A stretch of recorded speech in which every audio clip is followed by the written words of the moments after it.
기도하시겠습니다. 주님 감사합니다. 또 저희를 말씀 앞에 세워주시니 감사합니다. 주님의 말씀을 듣고 주님을 아는 것이 영생임을 다시 한번 알고 느끼는 시간 되게 해주십시오. 주님만 기대합니다. 예수님 이름으로 기도드렸습니다. 아멘. 남인선 형제님 오랜만이에요. 오늘 잠언서 7장 말씀이고요. 1절부터 27절까지는 꽤 많은 절이죠. 그런 시간도 또 많이 걸리겠죠. 그래도 다 할 거예요. 잠언서 7장을 보면서 여러분이 어떤 생각이 드셨는지 모르겠는데 이 여건은 정확하게 저희한테 하는 얘기인데 여러분 자신 그리고 저에게 하는 얘기인데 거기 보면 이런 말씀 있잖아요. 무서운 얘기예요. 제가 제일 무서워하는 가요가 있어요. 가요 가사 중에서 그냥 그 가사만 딱 들으면 소름이 착 끼치는 게 있는데 그러면 옛날에 제 기억으로는 혜은이가 부른 걸로 기억나요. 혜은이라고 요새 젊은 것들은 모르죠. 어마어마했던 분이 있어요. 그 혜은이라는 분이 그 양반이 불렀던 것 중에 뒤돌아 봐주세요. 내 거기 서 있을 테니 이런 가사 있어요. 혹시 아세요? 뒤돌아 봐주세요. 내 거기 서 있을 테니. 근데 그게 되게 무섭지 않아요? 생각을 한번 해봐요. 내가 어디를 가나 뒤를 돌아보면 그 애가 있을 거래요. 이거는 되게 무서운 얘기거든요. 근데 사실 이것도 비슷해요. 뭐냐면 5절 보세요. 6절 보세요. 지금 이제 주님께서 말씀하시는 거죠. 여기서 내가라고 하는 것은 지금 여기서 내라는 말이 두 가지가 나오는데 이 같은 7장에서 하나는 주님께서 말씀하시는 거, 또 하나는 화자를 그 음녀 있잖아요. 음녀가 내가라고 하는 표현이 나와요. 그거는 14절 서부터 나오는 내가라고 나오는 것은 그 음녀가 내가라고 말을 하는 거고 그 이전까지 나오는 내가라고 하는 것은 주님께서 말씀하시는 거예요. 그때 뭐랬냐면 내가 내 집 들창으로 살창으로 내려다보니까 무슨 말이냐면 내다보니까 어리석은 젊은이가 하나 가고 있다는 얘기잖아요. 우리죠. 주님께서 계속 우리를 지켜보시고 계시다는 거예요. 우리가 이렇게 옆으로 빠져서 뻘짓하는 걸 다 지금 지켜보신다는 얘기예요. 그러니까 이런 거죠. 우리는 이제 죄를 짓는다고 맨날 얘기하잖아요. 뭐 우리 기도할 때마다 주님 오늘도 제가 죄를 지었습니다. 그런데 그러니까 무슨 죄를 짓는지도 모르고 죄를 졌다고 말하는 것은 이건 주님을 능멸하는 거랑 비슷한 거거든요. 예를 들면 우리가 아빠가 불렀어요. 애가 애를 불렀는데 애가 아빠한테 가요. 아빠가 화난 것 같아. 무조건 잘못했다고 그러는 거예요. 무엇을 잘못했는지도 몰랐지는. 근데 무조건 그 위기를 모면하기 위해서 저는 무조건 잘못했습니다라고 말하면 그것이 반복되면 아버지 입장에서 굉장히 기분이 나쁘겠죠. 똑같을 것 같아요. 지금 우리가 무슨 죄를 짓는지도 모르고 우린 그러잖아요. 오늘도 제가 죄를 지었고 우리 왜 그 주일에 대표 기도하잖아요. 대표 기도하시는 분이 나와서 꼭 이런 멘트를 하죠. 한 해 한 주 동안 또 저희가 이렇게 저렇게 죄를 지었고 뭐 이렇게 그런데도 불구하고 주님의 은혜로 이 자리에 나왔고 뭐 이런 얘기 하잖아요. 뭔 죄를 졌냐고요. 그러니까 주님께서 만약에 여러분에게 그러면 네가 무슨 죄를 졌니? 현우야 너 무슨 죄를 졌니? 라고 했을 때 우리가 무슨 죄를 졌는지를 말을 해야 되는데 말도 못하고 그냥 뭐 살다 보면 인간이니까 죄를 졌겠죠. 이렇게 가면 이제 안 되는 거잖아요. 마찬가지로 지금 주님은 우리가 어떤 죄를 짓냐, 그러니까 죄를 짓는 게 뭐냐, 구체적으로 하는 걸 설명해 주시는 것 같아요. 그러니까 지금 여기서 어리석은 자는 여러분과 저를 말하는 거고요. 네가 지금 어떻게 죄를 졌냐면 이런 걸 내가 뒤에서 다 봤다는 얘기예요. 들창과 살창으로 그 창가를 통해서 이렇게 다 보고 있었다는 거예요. 계속 뒤돌아봐 주세요. 내 거기 서 있을 테니 뭐 이런 분위기죠. 7장의 이야기는 사실 이제 듣다 보면 여러분도 이게 이런 의미야? 우리가 앞에서 잠언서 6장이 좀 쇼킹한 이야기들이 많았잖아요. 근데 7장의 이야기도 매우 쇼킹한 이게 그런 의미가? 라고 하는 것이 보일 거예요. 하나님께서는 한 단어 한 단어에다 뭔가 되게 굉장한 걸 집어넣으심으로써 우리가 반드시 알아야 되는 그리고 그걸 지켜 행하도록 주님 원하시는 것 같아요. 7장 1절부터 볼게요. 하기 전에 이건 긴급 제안인데 모르겠습니다. 이건 뭐 전원 뭐 여러분 참여하셔야만 한다 이런 건 아니고 토요 기도회 있잖아요. 요번 주 토요일 기도회 제가 지금 제목을 못 올렸는데 오늘 밤이나 내일까지 올려놓을게요. 근데 기도회에 이렇게 모여서 해도 괜찮지 않을까? 그렇죠. 그래서 지도 인도회 하시는 인도를 누가 한 분이나 두 분이나 뭐 10분이나 이렇게 하시고 그리고 저희는 이제 거기에 따라서 같이 기도하고 그러면 좋겠다. 그죠? 그러면 좀 이따 말미에 그 얘기 다시 한번 했으면 말씀 다 끝나고 다시 한번 해요. 1절 내 아들아 내 말을 지키며 내 계명을 간직하라. 이 말씀은 우리가 6장 20절에서 나왔었잖아요. 내 아들아 내 아비의 명령을 지키며 내 어미의 법을 떠나지 말고 여기서 아버지의 명령이라고 하는 것은 말씀이라고 말씀을 드렸고요. 어미의 법이라는 것은 성령님이 우리에게 주시는 찔림이라고 했죠. 저는 그 성령님이 주시는 찔림 또는 성령님이 주시는 인도함이라는 것은 굉장히 강력해요. 우리가 그걸 굉장히 막연하게 생각하는데 하나님이 우리 안에 들어와서 뭔가를 말씀하신다면 그거는 우리의 고막을 찢을 정도의 소리여야 정상이에요. 그죠? 다만 그 소리가 말씀에 기반을 둔다는 거예요. 말씀에 기반을 두지 않은 그 소리는 그냥 헛소리예요. 그래서 우리가 보통 하나님의 음성을 듣는다라고 하는 사람들 중에 정말 그런 데 있거든요. 그런 단체가 있는데 혹시 뭐 그런 단체 있으셔 본 적이 있을지 모르는데 뭐 점심을 먹을 때 김치찌개를 먹을까요? 된장찌개를 먹을까요? 주님하고 물어보고 같이 기도를 해요. 진짜로. 기도를 하고 그 중에서 10명 중에서 6명이 김치찌개라는 마음을 하나님께 받았다라고 하면 그날은 전 김치찌개를 먹어요. 이게 여러분이 알고 있는 단체, 이렇게 굉장히, 그러니까 대한민국의 가장 큰 단체라고 하는, 선교단체라고 하는 곳에서 그렇게 하거든요. 그래서 저는 하나님께서 우리가 김치찌개를 먹기를 원하시고 정확하게 오늘은 네가 된장찌개 먹는 거 너무 싫다. 이렇게 하실 수도 있다는 생각이 들기는 해요. 근데 그게 포인트는 아니잖아요. 그냥 뭐든지 잘 먹고 건강한 게 더 중요하지 않나? 그게 아니라 말씀을 기반으로 제가 어저께도 지난 시간에 나눴던 것처럼 어떤 선택을 할 때 예수로 하느냐. 왜 제가 그저께 몸이 굉장히 안 좋았었는데 응급실 갔다 오고 나서 우리가 줌 예배를 할 때 뭐 이제 어떤 분들이 그러시더라고요. 저한테 연락이 오셔서 와 굉장히 도전받았다. 근데 사실 예수를 판단하면 그냥 그건 당연한 거죠. 무슨 말씀이냐면 만약에 여러분이 오늘 아침에 응급실에 갔어요. 근데 이분 그러니까 말은 할 수 있어요. 물론 좀 숨이 찰 수도 있고 몸이 힘들 수도 있지만 말을 할 수 있어요. 근데 만약에 화상으로 외국에 있는 어떤 클라이언트하고 어떤 화상 대화를 해야 돼요. 그거는 한 10억, 20억 뭐 그런 정도 어마어마한 돈이 달려있는 정도의 화상 대화라고 합시다. 여러분은 그 오전에 응급실에 갔다 왔다고 해서 오해 안 할 거예요? 안 할 거예요? 할 거잖아요.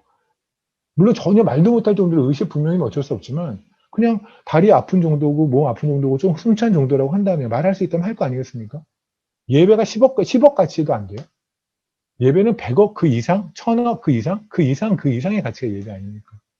그러니까 예배 몸이 뭐 드릴 수 있다면 최소한 앉아서 뭘 할 수 있고 할 수 있다면 예배 자리에 오는 건 그건 정상이에요. 그게 그 예수로 판단하는 거죠. 그죠? 그런 마음이 들잖아요. 그러니까 귀에 정확하게 뭐 그냥 예배 드려 뭐 이런 소리가 들리지 않더라도 마음에서 울림이 있잖아요. 이거 반드시 해야 돼. 이 예배는 해야 돼. 내가 이것이 만약에 돈이 1억짜리 10억, 1억이 걸리고 10억이 걸렸으면 내가 이거를 안 했을 거야? 했을 텐데 예수 그리스도를 만나서 예수 그리스도의 말씀을 전하고 그분에게 찬양과 경배로 찬양과 찬송의 경배를 올려드리는 이 시간이 그 돈 1억짜리 10억짜리도 안 되는 거야? 라는 마음이 안에서 생기잖아요. 그죠? 그게 성령님이 어미의 법이란 말입니다. 그 어미를 쫓아가는 거예요. 7장에 다시 한번 반복하시는 것 같아요. 내 아들아, 내 말을 지키며 내 계명을 간직하라. 아멘. 그런데 2절. 내 계명을 지켜 살며 내 법을 내 눈동자처럼 지키라. 그죠? 이 말씀 되게 유명한 말씀이죠. 눈동자 이거 기도할 때마다 무지하게 나오는 이 말씀 아닙니까? 그죠? 주님 우리를 눈동자처럼 지켜주시고 이거 시편 17편에 있죠.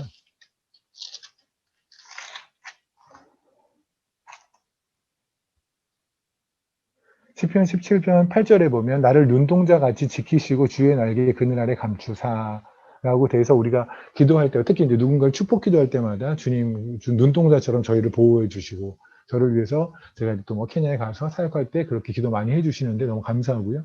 그러면 거꾸로 봅시다. 우리는 주님에게 뭐라고 하냐면 주님의 눈동자처럼 저를 보호해 주세요.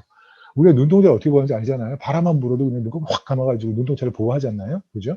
그렇게 저를 보호해 주십시오라고 해요. 근데 주님은 거꾸로 우리에게 어떤 주문을 하셨냐면 네 눈동자처럼 나의 말씀을 간직하라고.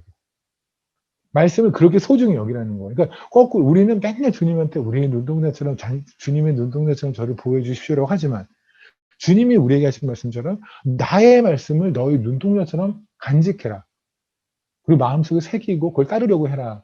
그만큼 소중히 여기라라고 하는 거에 대해서는 우리가 조금 그죠? 주님에게 요구할 때는 그래도 한 녹음 요구하는데 주님이 우리에게 말씀하신 거는 좀 그러지 않는 것 같다는 생각이 들어요. 어쨌든 3절 볼게요. 이것을 내 손가락에 매며 왜 손가락에 매라 그럴까요?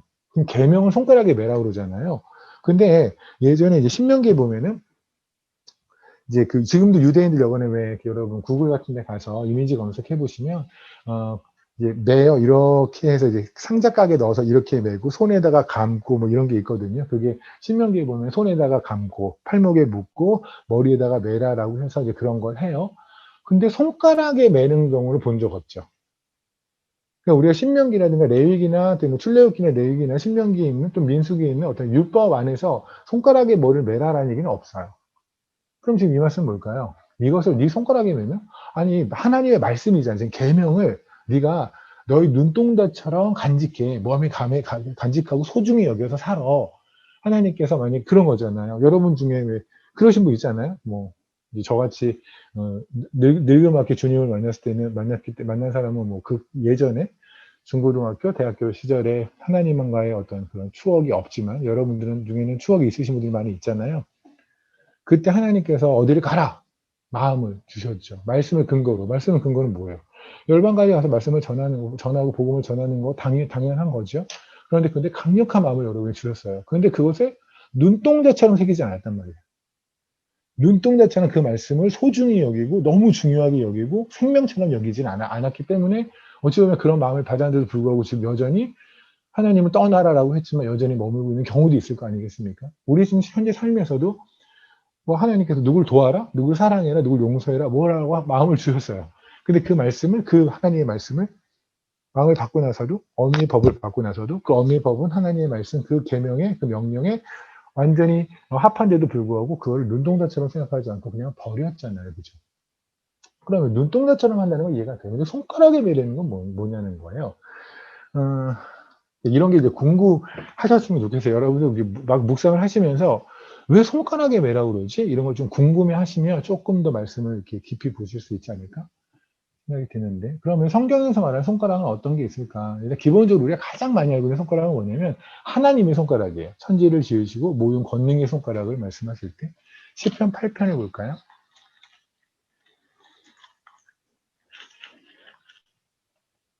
저는 그때 엊그저께 쓰러진 게 정말 너무 은혜예요. 쓰러져서 제 병명을 알았잖아요. 제가 케냐에서 거의 1년 가까이 이렇게 힘들었는데 그 병명을 몰랐거든요. 그래서 그냥 힘들기만 하고 살만 쪽쪽 빠졌던 거예요.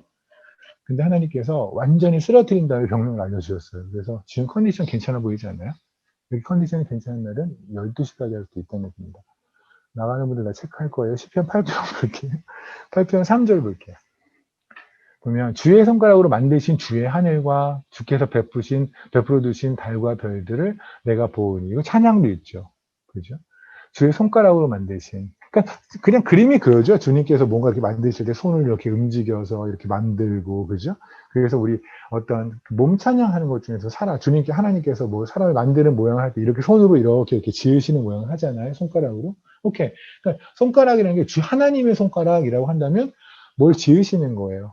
그러면 하나님께서 우리에게도 손가락을 줬다면 우리의 손가락도 분명히 뭔가를 짓겠죠. 뭐 다 그렇잖아요. 우리 만드는 게 다 손가락으로 만드는 거 아니겠습니까? 그죠? 이 손가락이라는 건 하나님 우리에게 주신 능력, 재능, 뭐 그런 것들을 말을 할 거예요. 그런데 이 손가락하고 우리가 무슨 짓을 했냐면, 하나님은 하나님의 손가락을 갖고 세상을 지으셨어요. 그죠? 우리를 지으셨어요. 그런데 우리는 그 하나님이 주신 손가락 갖고 뭔 짓을 보통 하냐면, 이사야서를 잠깐 보면 59장입니다.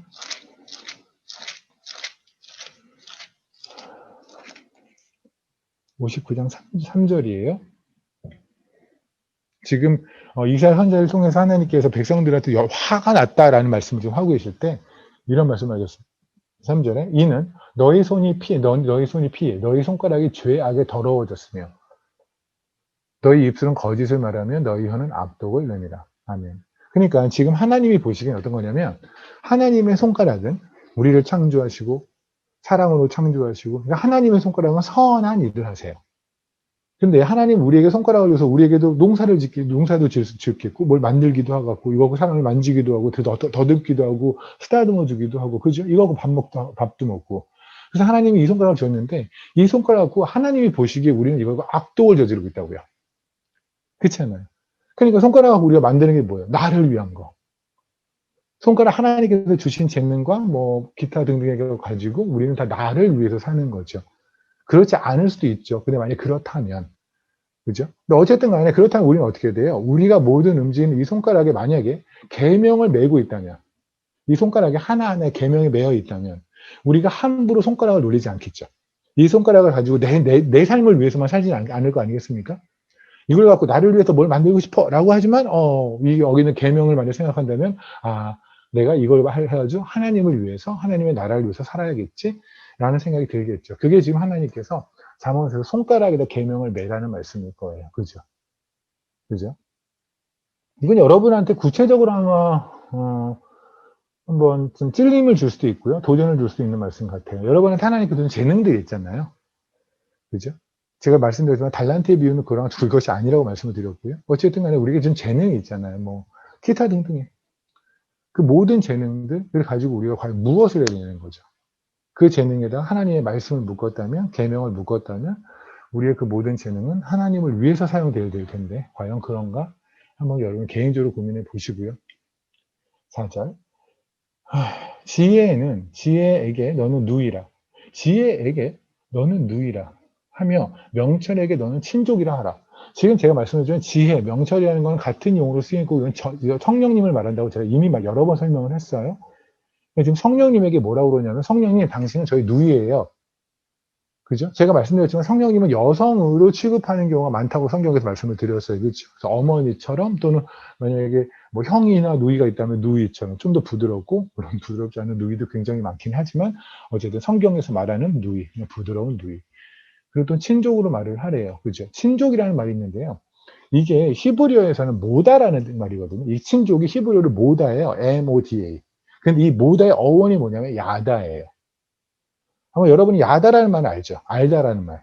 특히 아는 것 중에서도 굉장히 깊숙이 아는 거. 부부가 서로를 아는 것처럼 그냥 모두 숨김이 없이 모든 걸 아는 거. 그래서 하나님께서 우리를 아실 때 야다 하신다고 그래요. 그러니까 우리는 저는 최현호 집사님을 야다 못하죠. 최현호 집사님 저한테 보여준 것만 저는 알죠. 저도 제가 보여준 것만 아니면 최현호 집사님 알잖아요. 근데 하나님은 우리가 보여주지 않아도 이미 다 아시잖아요. 우리의 머리털까지 다 세시는 분이 하나님이니까. 그래서 하나님은 우리를 야다하시죠. 그죠? 그러니까 지금 여기서 말하는 친족이라는 거, 굳이 너를 누이처럼 대하라. 이건 좀 이해가 되잖아요. 그죠? 좀 친한 누이처럼 좀 편안하게, 가깝게, 친근하게, 그렇게 성령님을 대해라. 뭐 그렇게 한다면 이해가 될 법도 한데, 그런데 여기서 갑자기 친족이라 하라. 라는 건 좀 거리가 갑자기 생기지 않아요? 누이보단 친족, 그럼 훅 거리가 생기잖아요. 여기서 말하는 친족으로 말씀하시고 싶은 얘기는 뭐냐면, 그만큼 하나님하고 우리의 관계가 아는 관계, 친근한 관계, 우리랑 늘 아는 그런 관계로 생각하라는 말이에요. 하나님께서 우리를 늘 알고 있다는 걸 인식하고 살라고요. 이해하시겠습니까? 그냥 성령님께서 우리랑 동행하시잖아요. 하나님과 동행한다는 말을 함부로 써요. 만약에 하나님이 우리랑 동행하시는 우리의 삶을 모르실 리가 없죠. 그렇잖아요. 우리 안에 계시니 우리가 생각하는 것부터 시작해서 계획하는 것부터 시작해서 그냥 모든 걸 하나님이 너무 잘 알고 계시지 않겠습니까? 야다하지 않으시겠습니까? 그죠? 그 하나님이 우리 안에 그렇게 친근하게 가깝게 계신다라는 것을 항상 기억하라는 얘기예요. 여기서 친근이라는 말을 만만하게 보라는 얘기는 아니고요. 하나님이 항상 우리와 동행하신다라는 걸 기억하라고요. 하나님과의 동행은 굉장히 어려운 말이에요, 사실은. 이게 하나님과 동행했다는 사람이 나오는데 성경에서는 창세기에서 두 명이 등장을 해요. 한 명은 노아고요. 한 명은 에녹이에요. 근데 에녹과 노아는 어떻게 살았나요? 노아라는 사람은 120년 동안 배 만들었어요. 사람들한테 얼마나 구박을 받았을까요? 그죠? 산속에서 배를 만들 때. 사람들이 그랬겠죠. 이거 뭐야? 배야. 배가 뭔데? 배 있잖아. 배는 이렇게 물에 떠갖고 해야 돼. 이거 왜 산에서 만들어? 하나님이 비를 내린대. 비를 몰라요. 왜냐면 노아 때까지, 노아 전까지는 비가 없었거든요. 비를 한 번도 보지 않는 사람들이 비가 내린다고 하니 그게 얼마나 황당한 일이겠어요? 그래서 노아를 엄청나게 구박을 했겠죠. 그래서 베드로서에 그러는 거예요. 노아가 의를 선포했다. 의를 선포했다는 건 뭐냐면 니네가 보기엔 내 삶이 웃기잖아. 산에서 배를 만드는 게. 하지만 하나님이 이게 옳다고 하셨으니 나는 할 거야. 이게 의를 선포하는 삶이에요. 제가 말씀드렸잖아요. 하나님은 옳으셔라는 걸 말하는 삶. 그래서 베드로서에서는 그러는 거예요. 노아가 의를 선포했다. 에녹이라는 사람은 어떻게 살았을까요? 에녹은요, 유다서 1번 부르죠. 에녹이 계속해서 주님이 오시는 이야기를 계속해요. 한번 보실래요? 유다서.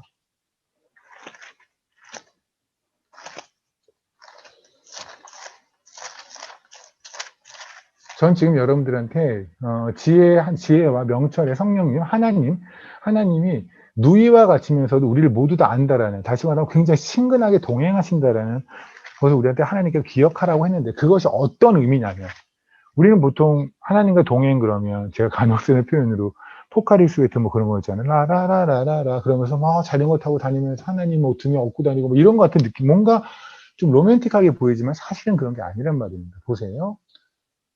유다서 14절.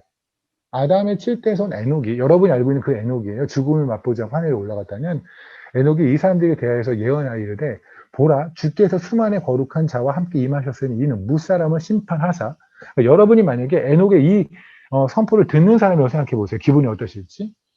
이는 무사람을 심판하사 모든 경건하지 않은 자와 경건하지 않게 행한 모든 경건하지 않은 일과 또 경건하지 않은 죄인들이 주를 거슬러 한 모든 완악한 말로 말미암아 그들을 정죄하려 하시며, 주님이 오시는데, 지금 에녹은요 주님 다시 오시는 얘기하는 거예요. 재림의 이야기를 하고 있거든요.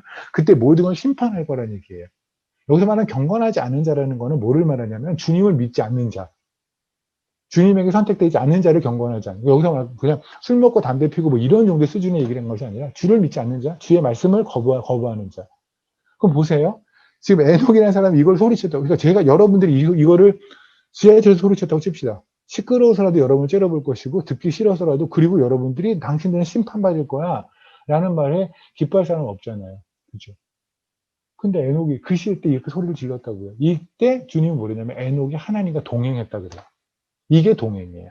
그러니까 하나님과 동행, 지혜의 성령님이 지혜와 명철을 누이로 삼고, 그리고 그를 친족으로 삼아서, 그 지혜의 성령님이 야다하셔서 나를 모두 알고 나의 누이처럼 나랑 항상 동행하고 다니신다라는 이 이야기는 여러분의 삶을 굉장히 어지럽으면, 세상의 개념으로 보면 수렁에 빠뜨리는 이야기예요. 그래서 나는 하나님과 동행하고 싶어라는 얘기를 함부로 할 얘기가 아니에요. 그건 굉장히 무서운 얘기예요. 위험한 얘기고. 하지만 이 위험한 삶을 전 여러분이 살았으면 좋겠고, 제가 살았으면 좋겠어요. 아멘. 하나님이 동행하면 어떨까요? 우리의 육신으로 가고 싶은 길에서 하나님이 저리 가. 그죠?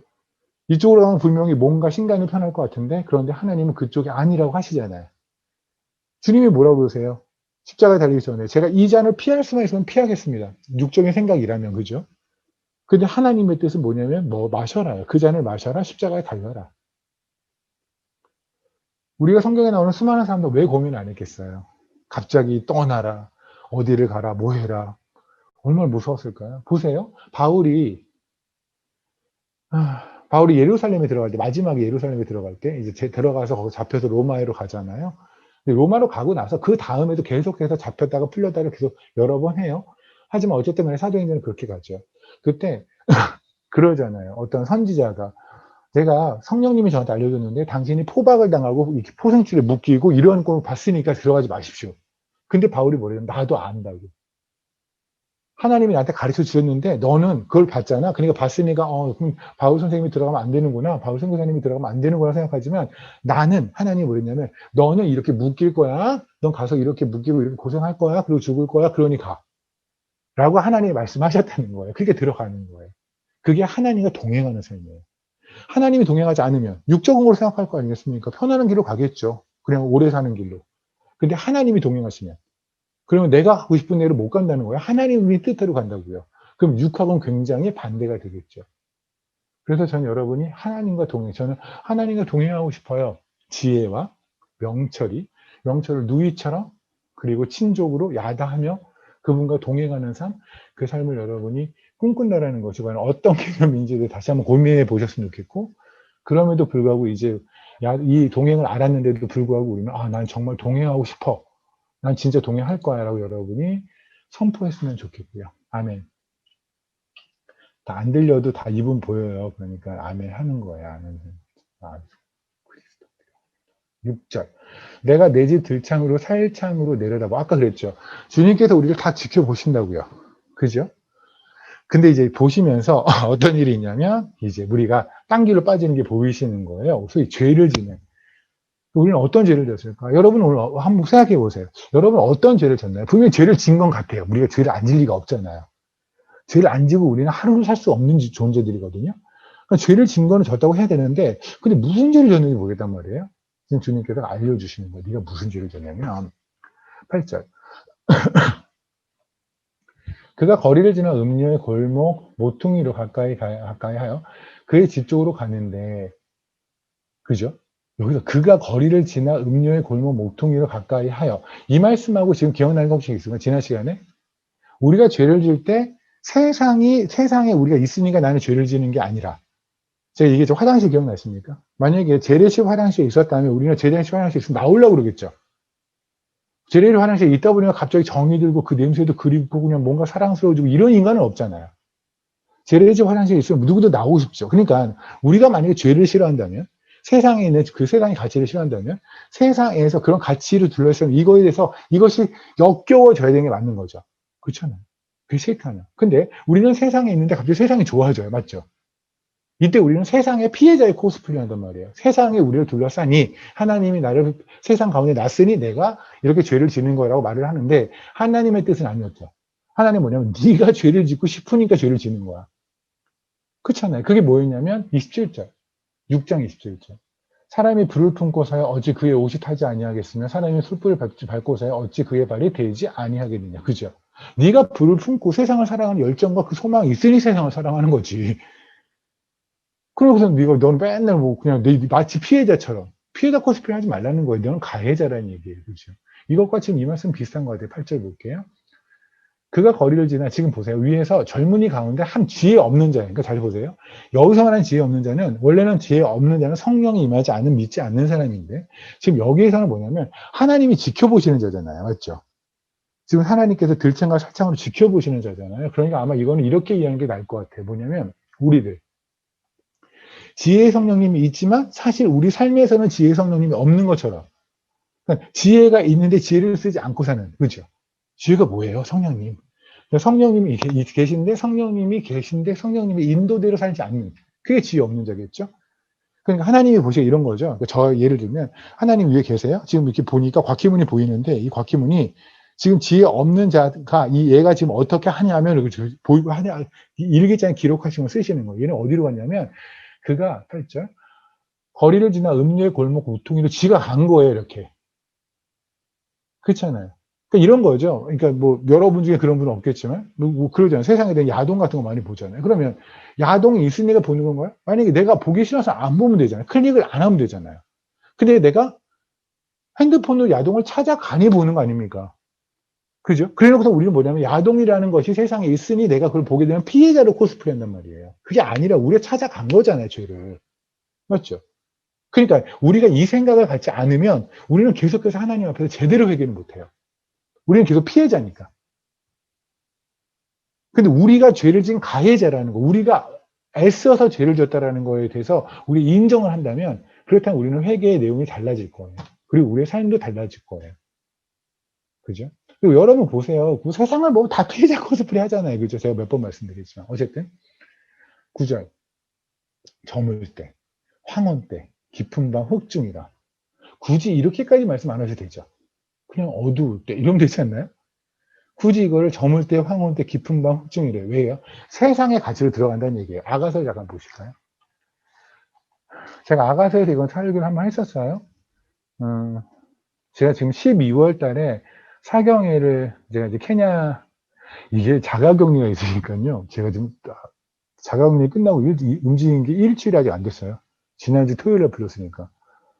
근데 저 만약에 12월에 한 중순에 들어가면 얼마 안 있다 들어가는 거거든요. 그래서 사경을 어떻게 하나 그랬는데 하기는 해야 될 것 같아요. 하고 싶고 당연히 해야 될 것 같고. 그때 저희가 아가서 지난 시간에 했던 것 그 이후로 나눌 건데, 제가 지금 여러분에게 말씀드리고 싶은 건 3장인데 이건 지난번에 나눴던 거예요. 볼게요. 내가 밤에 침상에서 마음으로 사랑하는 자를 찾았노라. 잘 보세요. 내가 밤에 줄여보세요. 밤에 마음으로 사랑하는 자를 찾았어요. 여기서 사랑하는 자는 뭐냐면 그리스도인이, 저기 민주자매님 계시잖아요. 미네소타에 민주자매님께서 주님을 만나고 싶어요. 주님의 얼굴을 그리워요. 그래서 주님의 얼굴을 찾았어요. 그 얘기예요. 내가 밤에 침상에서 내가 마음으로 사랑하는 자를 찾았다. 근데 찾아도 찾아야지 못했다. 2절. 이에 내가 일어나서 성안을 돌아다니며 마음에 사랑하는 자를 또 찾았어요. 거리에나 큰 길에서 찾았다. 근데 찾았으나 만나지 못하였다. 3절. 성안을 순찰하는 자들을 만나서 묻기를 내가 내 마음으로 사랑하는 자를 너희가 보았느냐? 근데 무조건 못 찾았죠. 근데 그들을 지나자마자, 4절, 그들을 지나자마자 마음에 사랑하는 자를 만나죠. 보이시나요? 이게 그리스도인의 예수를, 그러니까 주님의 얼굴을 못 보는 이유들을 설명해 주시는 거예요. 그러니까는 그리스도인이, 우리 그러잖아요. 살면서 주님의 얼굴이 갑자기 안 보일 때가 있죠. 솔직히. 주님이 안 느껴질 때. 그잖아요. 그때는 왜 그랬냐면, 그런데 우리는 주님을 구하는데 주님이 안 나타나는 거는 주님이 여러분을 싫어서가 아니라 여러분이 잘못 찾고 있어서 그래요. 밤의 가치로 찾아서 그래요. 성 안의 가치로 찾아서 그래요. 그리고 성 안의 순찰자한테 물어봐서 그래요. 무슨 말이냐면, 밤은 늘 세상 어둠을 뜻하잖아요. 그죠? 세상의 가치로 주님을 찾으면. 이런 거잖아요. 제가 요번에 승진을 하면 주님이 저한테 이렇게 저를 사랑하시는 걸 알겠습니다. 기준이 세상을 기준으로 주님의 사랑을 판단하고 싶은 거죠. 이런 거 있죠. 우리 잘하잖아요. 그래서 인간끼리는 잘하죠. 요번에 당신 뭐 사갖고 오면 내가 당신이 나 사랑하고 알아줄게. 이런 거죠. 근데 세상의 가치로 주님의 사랑, 주님의 임재, 주님의 존재, 그거를 판단하고자 한다면 밤의 가치로. 그리고 성 안의 가치. 성 안의 가치가 바로 뭐예요? 주님을 죽였잖아요. 그래서 주님께서 성 밖으로 나가신 거죠. 그죠? 성 밖으로 나가서 죽이신 게 뭐냐면 히브리서에 보면 그러잖아요. 성 밖으로 나가셨다고요. 그래서 진영 밖으로 나가셨다고 그러잖아요. 왜냐하면 진영 안의 가치는 예수 그리스도를 못 받으리거든요. 그러니까 우리가 이 세상에서 힘든 이유가 뭔지 아십니까? 진영의 가치에서는 그리스도의 가치가 먹히질 않아요. 그들은 납득을 못해요. 그래서 우리가 그렇게 박해하고 우리가 그 이해를 못하는 거예요.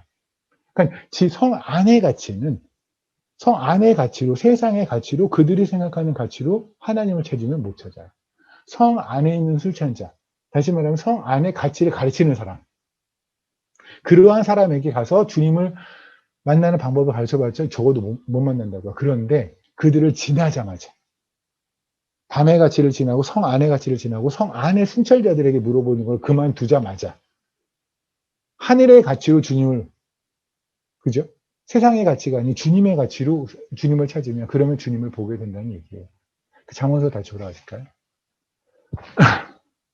지금 이제 지금 곽희문은 지금 하나님께서 곽희문이 어디로 기어 들어가냐면 이 어리석은 자가 지혜 없는 자, 거기서 젊은이 가운데라는 말이 기분이 좋긴 하지만 어쨌든 젊은이 가운데 한 지혜 없는 자가 있는데 곽희문에 있는데 얘가 어디로 기어 들어가냐면 그는 음녀의 골목 모퉁이로 가까이 가서 그 음녀의 집 쪽으로 막 가는 거예요.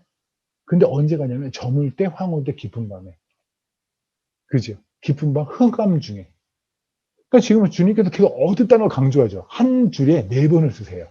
저물 때, 황홀 때, 깊은 밤, 흑암. 이렇게까지 안 써도 되죠. 그냥 저녁에, 밤에 이러면 되죠. 왜 이렇게까지 쓰실까요? 우리가 그렇게 세상의 가치를 좋아한다. 그러니까 여러분이 오늘 죄를 짓게 뭔지 아세요? 세상으로 웃었다면, 세상으로 웃었다면, 예수로 웃은 게 아니라 세상으로 웃었다면, 또는 세상으로 울었다면, 그렇다면 여러분 밤의 가치에 있는 거예요. 맞죠? 그렇잖아요. 그게 지금 주님이 말씀하시는 죄예요. 그러니까 제가 여기서 말하는 음료는 제가 왜 6장에 이미 나눴죠. 세상, 음료 바벨론, 그죠? 세상으로 들어가서 세상의 그 바벨 가치를 쫓아다니고 있는 거 이렇게. 우리는 오늘도 회사에서, 오늘도 직장에서, 오늘도 학교에서, 오늘도 우리는 세상의 꼴을 웃었단 말이에요. 세상의 꼴을 울었단 말이에요. 하나님의 나라가 어떻게 되는 것 때문에 기뻤던 것이 아니라 그냥 세상에서 누가 대통령이 되고 세상의 주가가 어떻게 되고 뭐가 되고 그러니까 이 모든 가치를 나는 그냥 기뻤고 슬펐다고요. 그러니까 여러분들이 여기 지금 우리 중예배 하는 우리 정말 팀 지저스는 제가 여러분을 믿는데 그럼에도 불구하고 도전 드리고 싶은 건 이거예요. 교회에서 한 명의 새로운 성도가 왔을 때 정말 날듯이 기쁨. 그게 최근이 언제냐는 거예요. 솔직하게. 물론 대형교회 같은 경우에는 거의 그럴 수 없죠. 그죠? 뭐 오는지 안 오는지 죽었는지 사는지 잘 모르니까. 한 명의 사람이 예수를 믿었다라는 것 때문에 누군가가 어떤 뭐 선교 편지를 보냈는데 미전도 동정한테 가서 교회가 세워졌다거나 이거 얼마나 기쁘셨냐는 거예요. 제가 엘도도에 계속 엘도도 그 소식을 올리는 이유는 다른 게 아니에요. 제가 뭐 우리가 이런 선교를 하니까 알아주십시오가 아니에요. 기뻐하라는 얘기예요.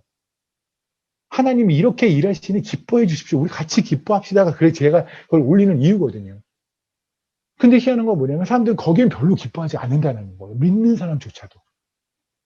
그러니까 엘도도 블로그에 있는 블로그에서 엘도 소식 올라올 때 정말 거기서 사람들이 하나님이 좋아서 찬양하는 모습을 여러분 정말 같이 날듯이 기뻐해야 돼요. 그게 믿는 사람들이 기뻐해야 됩니다.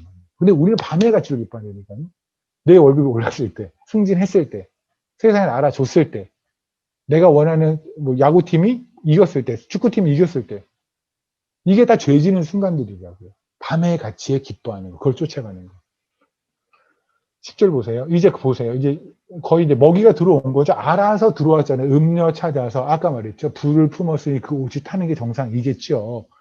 그러니 이제, 그때 기생의 옷을 입은 자가 당연하죠. 맞이에요. 왔으니. 그죠? 그러니까 여러분이 다시 얘기하지만, 여러분은 사탄의 피해자가 아니라고요. 여러분은 사탄을 좋아하세요. 여러분은 세상을 좋아하시잖아요. 그러니까 우리는 사탄의 피해자인 것처럼 하지 말라니까요. 여러분이 세상으로 기어가니, 내가 세상으로 기어가니, 흑암으로 들어가니, 그 어둠이 좋아서 가니, 그러니 거기는 기생의 옷을 입은 음료가 나타나서, 왔어. 와. 하고 우리를 부른다고. 11절.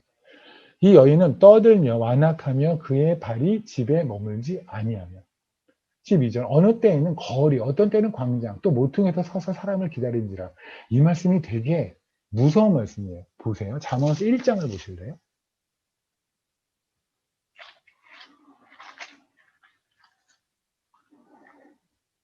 잠언서 1장 예를 보면 20절이에요. 제가 지혜는 성령님이라고 계속 말씀을 드렸어요. 그럼 봅시다. 지혜가 길거리에서 부르며 광장에서 소리를 높이며. 보이세요? 그죠? 시끄러운 골목에서 소리를 지르며. 보이십니까? 성령님이 이렇게 소리를 지르신다고요. 그런데 지금 음녀가 사단이 소리를 지르는 곳이 어디예요? 12절에 잠언서 7장 12절에 어떤 때는 거리에서, 어떤 때는 광장에서, 어떤 때는 길 모퉁이에서. 그죠? 성령님이 소리를 지르는 데하고 사탄이 소리를 지르는 데가 똑같아요. 이게 우리가 성령님의 소리를 우리가 잘 못 듣는 이유 중에 하나예요. 그러니까 여러분이 교회 안에서 기도방에 있다고 해서 세상에 하나님의 음성을 똑똑히 듣는 게 아니에요. 여러분 세상에서 직장에서 일하고 있다고 해서 하나님의 음성을 못 듣는 게 아니라고요. 이해되세요? 세상은 어차피 우리를 헷갈리게 만들어요. 우리하고 하나님의 음성과 우리의 세상의 음성을 막 섞여서 그게 뭐가 뭔지를 모르게 만들어요. 그러니까 우린 그렇잖아요. 여러분들이 많이 들으셨죠? 하나님이 이런 마음을 주셔서. 너무 많지 않아요? 우리 주변에 그렇게 말하는 근데 그런 사람들 가만히 보면 어떤 사람들이 보면 저게 진짜 하나님이 주신 마음이 맞을까? 싶은 행동들을 너무나 많이 해요. 근데 하나님이 주셨대요. 그런 마음을. 남발을 하는 거죠. 왜냐하면 마음은 사단도 주고요. 하나님도 주세요. 근데 우리는 이 죄된 마음은 하나님의 음성이 아니라 세상의 음성을 더 사모한다고요. 그러니까 믿는 사람은 세상의 음성을, 사탄의 음성을 하나님의 음성이라고 포장해서 사람들에게 말하며 그들을 설득시키고 자기 자신을 설득시켜서 그쪽으로 가기가 너무 쉬워요. 인정하시잖아요. 그죠? 그러니까 다시 얘기하지만 여러분이 기도방에서 하나님에게 무슨 마음을 받았다고 해서 그것이 반드시 하나님의 음성은 아니라고요. 여러분이 직장에서 하거나 학교에서, 길에서 아니면 버스를 타고 가다가 하나님을 묵상하다가 갑자기 든 생각이, 이거는 뭐 하나님이 이런 데서 말씀해 주진 않았겠지라고 할 수는 없다고요. 아까 말했지만 성령이 말씀하시는데 길에서 말하고 광장에서 말하고 길모퉁에서 말하죠. 근데 사탄이 소리 지르는데도 똑같은 장소에서 말을 한다고요. 그래서 우리는 기준이 말씀이어야 돼요. 말씀이 기준이 아니라면 그러면 이제 도태시장이 되는 거예요. 뭐가 뭔지 모르게 사는 거죠. 그러니 지금 보세요. 얼마나 많은 교회들이 있고 얼마나 많은 크리스찬들이 있어요. 그런데 거기에서 우리가 누가 봐도 이단이에요. 누가 봐도 이단인 사람들이 그것이 하나님의 마음을 주신 마음이라고 거기에 가고 있어요. 여러분 알고 있는 신천지 있잖아요. 저기 신천지 여러분 만나봤어요? 저 만나봤거든요. 그들은 하나님이 주신 마음이라는 거를요. 말끝마다 얘기해요. 말끝마다 하나님이 이런 마음을 주셔서. 형제님을 만나게 하라는 걸 하나님이 마음을 주셔서. 그렇다면 여러분들 이해가 되시잖아요. 그렇죠? 그래서 여러분이 항상 모든 걸 말씀을 중심으로 보는. 그러니까 아까도 6장에서 뭐랬냐면 아버지의 명령과 어미의 법을 따르라고 얘기를 하시는 거예요. 항상 말씀. 그죠? 말씀을 보는 거를 절대 기회도 안 했으면 좋겠어요. 13절. 그렇죠? 그 여인이 그를 붙들고 그에게 입을 맞추며 부끄러움을 모르는 얼굴로 그에게 말하되 내가 화목제를 드려 서원한 것을 오늘 갚았노라. 뭔 소리야 갑자기? 갑자기 뭔 소리일까요? 지금 음녀를 찾아간 곽희문한테 지금 뭐라 했냐면 내가 화목제를 드려 서원한 것을 오늘 갚았노라. 화목제가 뭘까요? 화목제는 우리가 레위기 10, 레위기 3장을 볼게요.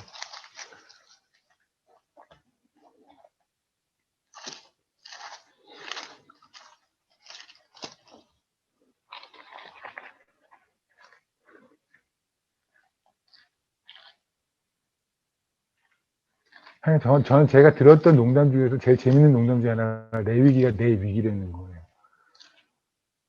내 위기는 내 위기여서 그래서 그렇게 안 읽는데요. 성경은. 근데 정말 그게 맞지 않아요, 얼추? 내 위기를 제대로 공부하는 분들이 없더라고요. 근데 내 위기는요, 뭐 성경에는 모든 말씀이 하나님에 관한 말씀이지만 내 위기는 특히나 하나님이 어떤 분인지를 너무나 선명하게 말하는 데가 내 위기예요. 그래서 여러분이 정말 교회에서는 그러니까 믿을 만한 그 목사님들이 추천해 주신, 여기는 뭐 우리 이정호 목사님이나 박지원 목사님, 신지호 목사님 계시잖아요. 이렇게 뭔가 믿을 만한 분들이 추천해 주시는 어떤 주석서에서 레위기 같은 거를 한번 여러분이 꼭 읽으세요. 뭔 말인지 몰라도 그냥 읽으세요. 그럼 어느 순간 하나님 알려주실 거예요. 레위기 정말 너무 아름다운 책이에요. 3절을 볼게요. 3장. 화목제의 예물이라고 되어 있잖아요. 근데 영어로 보면 Law for Peace Offering이에요. Peace Offering이라는 게 평안의 오퍼링 뭐 이렇게 되겠죠. 화목제는 뭐냐면 이런 겁니다. 보세요. 저는 하나님과 화목하게 되고 싶어요. 평안하게 되고 싶어요. 이게 화목제가 아니에요. 그게 아니에요. 화목제는 하나님과 평안해서 감사합니다. 이게 화목제예요. 그러니까 화목제를 다른 말로 하면 감사의 제라고 얘기를 해요. 이해되세요? 그러니까 화목제는 늘 하나님께 감사하는 의미에 드는 게 화목제인데, 이게 참 멋진 게 뭐냐면 하나님께 감사드리는 목이 하나님께서 저한테 100마리의 소를 주셔서가 아니에요. 저를 건강하게 해주셔서 아니에요. 하나님과 제가 평안해서, 하나님이 저하고 평안하게 계셔서, 하나님이 저를 웃는 얼굴로 보셔서, 하나님이 저에게 화를 내지 않으셔서, 하나님이 저희 아버지가 되어주셔서, 하나님이 저희 신랑이 되어주셔서 저는 그냥 감사하니 그게 감사제예요. 이해되십니까?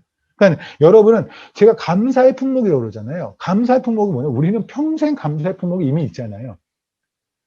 우리가 지금 쪽박을 차도 우리는 너무 감사해요. 하나님의 자녀가 됐잖아요. 우리는 하나님과 평안하잖아요. 예수 그리스도 때문에. 우리의 삶은 여전히 하나님에게 계속 하나님의 가슴을 긁고 있는 건 맞지만, 그렇지만 예수님 그리스도께서 이미 죽으심으로 우리의 모든 죄를 사하셨거든요. 그래서 우리는 하나님과 평안하자. 그러니까 우리가 지금 하나님께 죄송합니다라고 말하는 이유가 뭐예요? 말할 수 있는 근거가 하나님이 나의 아버지가 되어 주셨으니까. 하나님이 되어 주셨으니까 제가 하나님께 죄송합니다라고 할 수 있는 거니까, 회개도 회개할 수 있는 자격이 되었으니 회개를 하는 거예요. 이해되십니까? 그러니까는 회개도 감사한 게 뭐냐면, 회개하더라도 일단 그런 거, 내가 저분을 아버지라 부르며 회개할 수 있는 것이 그냥 감동인 거예요. 그러니까 여러분 사업이 쫄딱 망해도 감사한 거예요. 그러니까 저는 뭐 교회 보면 그 헌금 봉투 되게 많잖아요. 그죠? 감사 헌금, 뭐 주일 헌금, 저는 감사를 꼭 헌금뿐만 아니라 그냥 특히 사업을 쫄딱 망했을 때 헌금 더 하세요. 감사 헌금. 왜냐면 사업이 쫄딱 망하면 세상 사람들 어떻게 해요?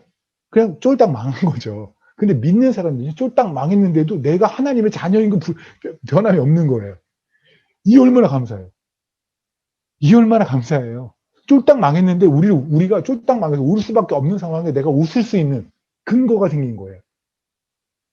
그래서 우리는 평생 감사해요. 이게 화목제예요. 이해되십니까? 그러니까 지금 음료가 말한 게 그거예요. 지금 음료는 뭐예요? 네가 나랑 평안하다는 거예요. 이해되십니까? 우리는 하나님과 평안해야 되잖아요. 잠언서 7장에서 나오는 음료가 그러잖아요. 내가 화목제를 드렸어. 왜요? 네가 나랑 평안해지려고. 그리고 우리가 세상과 평안하냐, 하나님과 평안하냐, 그게 문제예요. 세상과 평안한 건 뭘까요? 돈이 많으면 보통 평안하지 않나? 그죠? 몸이 안 아프면 평안하지 않나요? 인간관계가 좀 좋으면 평안하지 않나요? 내가 원하는 대로 일이 잘 풀려지면 평안한 거 아닌가요? 그렇게 세상에 마치 우리는 세상과 평안하면 하나님과도 평안한 거로 착각을 한단 말이에요. 근데 그럼 여러분 정말 아셔야 될 게, 왜 하나님께서 하나님과 돈은 겸해 섬기지 못한다고 굳이 말씀하신 이유가 뭔지 아십니까? 하나님은 우리의 머리털까지 세세요. 그건 뭐냐면, 저는 그리스도인들이 돈을 많이 버는 것을 1도 반대 안 해요. 1도 반대. 전 많이 벌어서 많이 헌금하셨으면 좋겠어요. 근데 돈을 많이 벌었을 때 제일 시험에 드는 사람은 누구냐면 돈을 많이 버는 사람이에요. 돈이 많은 사람들이요. 부자인 사람들이요. 정말 하나님에게 올인해서 하나님이 원하신 대로 삶을 사는 게 쉬울까요? 그 많은 걸 내려오는 게 쉬울까요? 그것이 어렵다는 걸 가장 잘 아시는 분이 하나님이란 말입니다. 이해되세요? 제가 다시 말씀드리지만 저는 하나님께서 우리에게 재정을 줄 때요. 예를 들어서 우리 서립사님에게 재정을 막 1,000억을 줬어요. 왜 준지 아십니까? 나누라는 거예요. 그러니까 우리는 재정이 내가 갑자기 돈이 많아지면 부담스러워야 돼요. 이거 부지런하게 나눠야 되니까. 그러니까 우리는 일종 이렇게 기도해야 돼. 하나님 그냥 재정을 저한테 그렇게 주지 마시고 저기 최집사한테 줘서 최집사가 주고 저 사람 좀 부지런하니까 근데 저는 그렇게 힘들어요. 이렇게 해야 돼요. 근데 우리가 왜 부자가 되기를 원하는지 아세요? 물론 그렇죠. 말로는 하나님의 일을 위해서 오케이. 저는 그거에 거짓말이라고 생각하진 않아요. 근데 정말 하나님이 주신 모든 걸 나눌 마음이 있을까요? 저는 그래서 그렇게 부자가 되기를 원하는 사람이 몇 명이 될지는 솔직히 모르겠네요. 솔직히 모르겠네요. 지금 음녀가 말하는 게 그거예요. 너는 나랑 평안하자고. 화목제. 어디다 대고 화목제라는 말을 함부로 세상에 있는 음녀 바벨론이 저기 사탄이 세상에 어떻게 화목제라는 말이죠. 화목제는 예수 그리스도를 통해서만 이루어지게 화목제예요. 맞죠? 예수 그리스도를 통해서만 하나님과 평안할 수 있으니까. 그죠? 화목제의 히브리어 있잖아요. 그 히브리어의 어원이 샬롬이에요. 그 화목제 자체가 샬롬이에요. 평안. 여러분 평안하시냐고요. 전 여러분이 평안해야 돼요. 평안하다고 믿어요. 평안하셔야 돼요.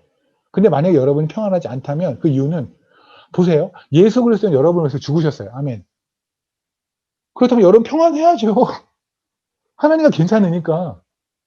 근데 만약에 여러분이 평안하지 않는 이유가 뭐냐는 거예요. 물론 우리의 삶에서 계속해서 죄를 짓고 하나님이 원하는 대로 안 사니 평안하지 않는다. 오케이. 그래서 평안하지 않다면 빨리 하나님 앞에 가야지. 십자가 앞에 서야죠. 우리 그렇잖아요. 만약에 저 같아도 몸이 좀 불편하면 병원을 가게 되잖아요. 그죠? 제가 지금 자가격리 풀리고 나서 제일 많이 간 데가 병원이에요. 이 병원, 저 병원. 몸이 안 좋으니까 병원도 가고, 오늘도 저기 어디 갔다 왔어요. 안산에 갔다 왔어요. 병원을 여기 막 가야 되잖아요. 그러니까 평안하지 않으면 평안해지려고 노력하지 않습니까? 하다못해 잠자면, 여러분 침대에 늘 자니까 괜찮지만, 만약에 우리 엘토토에서 사역을 갔다. 그러면 불편한 데 가는 데 많이 있잖아요. 그죠? 몸이 좀 불편한데. 그럼 가면, 그러죠. 침대도 100이고, 침대라고 할 수 없는 데서도 이러고, 불편하면 잠자다가도 계속 조금이라도 편해지려고 그렇게 이렇게 몸 하잖아요. 평안해지려고 애쓰는 게 우리 본능이에요. 그러니까 여러분이 만약에 하나님과의 관계가 안 좋아서 평안을 깨졌다고 한다면 빨리 여러분 십자가를 갈 거예요. 근데 여러분, 우리가 진짜로 이 죄진 인간이 진짜로 평안하지 않는 이유는 뭐냐면, 하나님 아닙니다. 딴 거예요. 딴 것 때문에. 세상의 시선과 또는 세상의 가치와 내가 원하는 게 못해서 기타 등등 때문에 평안이 깨진 거예요. 그러면 우리는 세상의 밥이 되는 거지. 음료 얘기잖아요. 너 나랑 평안해야 되지. 여러분 그러잖아요. 그냥 돈만 좀 있으면. 아프지만 않으면 되겠다. 이런 말 하지 않아요? 아프지만 않으면 되겠다. 아프지만 아파도 돼요. 하나님하고만 같이 있으면 돼요. 아멘. 지금 음료의 얘기가 얼마나 무서운 얘기인지 아시겠죠? 그죠? 내가 너하고 내가 화목제를. 잘 생각하세요. 우리가 예수 그리스도로만 생각하는 게 그리스도인이라는 걸 잘 생각하세요. 그리스도와만 괜찮으면 돼요. 그리스도와만 괜찮으면 돼요. 우리는 늘 그렇게 살려고 애를 써야 돼요. 물론 아니라면 또 엎드리고 해야겠죠. 그죠? 이 세상에서 일어나는 건요. 우리 코로나 처음에 생각해 보세요. 코로나 처음에 저도 케냐에서 우한에서 유튜브에서 사람 쓰러지는 거 봤어요. 그리고 참 저는 이제 그때 그랬죠. 중국은 참 별일이 다 있다. 참 중국은 희한한 나라야. 근데 갑자기 얼마 있다가 딴 나라에서 막 하더니 갑자기 난리 났잖아요. 그죠? 이게 영원히 갈다고 같지만 안 그래요. 안 그래요. 좀 있으면 치료제 나오고 나오고 또 그래요. 코로나 보세요. 처음에 하자마자 저 한국에서 뉴스 봤는데 마스크 대란났었다며요. 한국에. 그죠? 그냥 살아보려고 마스크 한번 해보려고. 그죠? 근데 지금 뭐예요? 조금 지나니까 또 코로나 더불어 사는 방법을 알잖아요. 그냥 우리는 그래요. 세상은 그냥 그렇게 사는 거예요. 그렇게 살다가 좀 있으면 아프기도 하고 나이 먹으면 또 아프고 뭐하고 그러다가 가는 거예요. 나중에 주 앞에 섰을 때 진짜 수십 번, 수백 번을 말을 하지만 여러분이 얼마큼 가졌나라는 건 아무 의미가 없어요. 어디에 여행을 갔다도 의미 없어요. 의미 있는 건 딱 하나예요. 내가 주와 살았다. 주와 기억이 있다. 자, 먼저 다시 볼게요. 화목제 다시 해볼까요? 레위기? 하나 설명을 해야 될 게 있는 것 같아요. 레위기 3장 다시 볼게요. 레위기 3장 보면 여러분이 알고 있는 것 중에 읽어보셨다고 믿고요. 거기서 보다 보면 뭔가 좀 이해가 안 되는, 굳이 하나님은 왜 이 파트를 그렇게 좋아하실까? 그 하나님이 원하시는 파트가 보통 뭐냐면 4절 볼게요. 두 콩팥과 그 위에 기름 곧 허리 쪽에 있는 것과 간에 덮인 꺼풀을 콩팥과 함께 떼어내요. 그러니까 뭐냐면 하나님이 원하시는 게 콩팥이에요. 여러분 순대 좋아하세요? 순대 좋아하는 분 중에서도 이렇게 허파 부분을 이렇게 좋아하는 분들이 있더라고요. 간 이런 거. 하나님이 그런 건가? 하나님께서 우리가 순대를 좋아하는 것 같은 기호를 가지고 이렇게 콩팥 그러진 않을 것 같은 느낌이 훅 들지 않아요? 그냥 상식적으로. 그죠? 그럼 하나님 여기 콩팥을 이렇게 집착하실까요? 콩팥과 간. 허파와 간. 순대에서 찾는 것과 되게 비슷한 부위는 맞는데 이게 하나님이 왜 그런지 아세요? 콩팥과 간이 가지고 있는 의미가 있어요. 그 의미가 있어서 그래. 여러분 몸에서요 콩팥이 어딘지 아세요? 모르죠. 저도 몰라요. 몰랐어요. 근데 몸이 있으면 척추 있잖아요. 몸이 이렇게 있으면 척추 있죠. 척추 뒤쪽. 몸에서 가장 뒤쪽에 있는 게 콩팥이에요. 근데 이 콩팥이 히브리어에서 어떤 뜻이에요? 콩팥이라는 뜻이 있어요. 근데 이게 어떤 뜻이 있냐면 제가 보여드릴게요. 시편 26편을 보세요.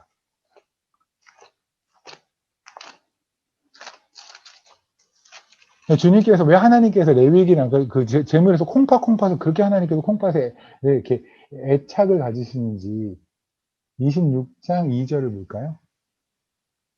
제가 읽을게요. 여호와여 나를 살피시고 시험하사 내 뜻과 내 양심을 단련하소서 그러죠. 이때 내 뜻과 내 양심할 때 내 뜻을 영어로는 하트라고 표현했고 그리고 양심이라는 걸 마인드라고 그랬거든요. 이때 마인드가 보통 마음이란 말이잖아요. 그죠? 근데 여러분이 만약에 영어 성경이 있으면, 그러니까 지금 한영 성경이 있으면, 영어 성경 쪽으로 보면 마인드라는 거 옆에 주석이 있을 거예요. 이렇게 각주가 있을 거예요. 그 각주에 보면 그 마인드가 히브리어로는 키든이라는 뜻이 있다라는 거 나와 있을 거예요. 키든이, 그러니까 다시 말하면 콩팥 있잖아요. 콩팥의 뜻이 있는 게 뭐냐면 마음이라는 뜻이 있어요. 이해되세요? 그러니까 보세요. 우리 몸에다가 콩팥을 놓으신 분이 하나님이잖아요. 안 믿으세요? 안 믿으면 다 스님이지 뭘. 우리 믿는 사람들이잖아요. 그러니까 하나님께서는 척추 뒤에다 콩팥을 놔두셨어요. 왜요? 콩팥을 그냥 척추 위에 놓든 거, 옆에 놓든 거, 앞에 놓든 거 이렇게 그렇잖아요. 수술하기도 얼마나 편하겠어. 근데 이 콩팥 같은 거 이렇게 수술하려고 그러면 척추 뒤까지 가려면 얼마나 힘들겠어. 굳이 저를 들여하셨을 거예요. 하나님은 그 콩팥을 통해서 하실 말씀이 있거든요. 이해되세요? 그러니까 콩팥은 사람 맨 뒤에 있는, 그러니까 우리 몸에서 가장 남들이 알지 못한 게 뭐예요? 나의 마음이지. 나의 눈빛, 나의 모든 걸 사람들이 알 수 있지만 나의 마음은 모르잖아요. 그게 콩팥이라고요.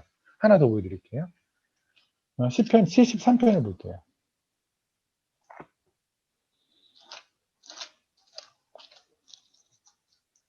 73편입니다.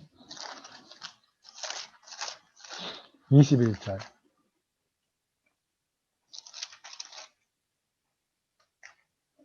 제가 읽을게요. 내 마음이 산란하여 내 양심이 찔렸나이다. 이때 내 마음이 산란하여 그러잖아요. 내 마음이. 이게 똑같아요. 그러니까 이게 콩팥이라는 뜻도 있는데 마음이라는 뜻도 있는 거예요. 이해되세요? 그러니까 하나님께서 지금 화목제가 원하는 게 뭐냐면 보세요. 화목이라는 거는 보세요. 첫 번째는 하나님과 화목이 되고 하나님께 드리는 게 감사잖아요. 그죠? 우리가 하나님과 화목하게 되는 근거, 그리고 당연히 감사를 우리 마음으로 해야 되죠. 그죠? 내가 돈을 얼마큼 냈다가 감사가 되는 게 아니잖아요. 감사 헌금에서 1,000만 원을 냈다고 해서 감사 헌금이 되는 게 아니에요. 내가 가진 돈은 100원밖에 없지만 나는 진짜 하나님께 너무너무 감사해. 하나님이 나의 아버지가 되어주셨다는 것 때문에 나는 뭐든지 할 수 있어.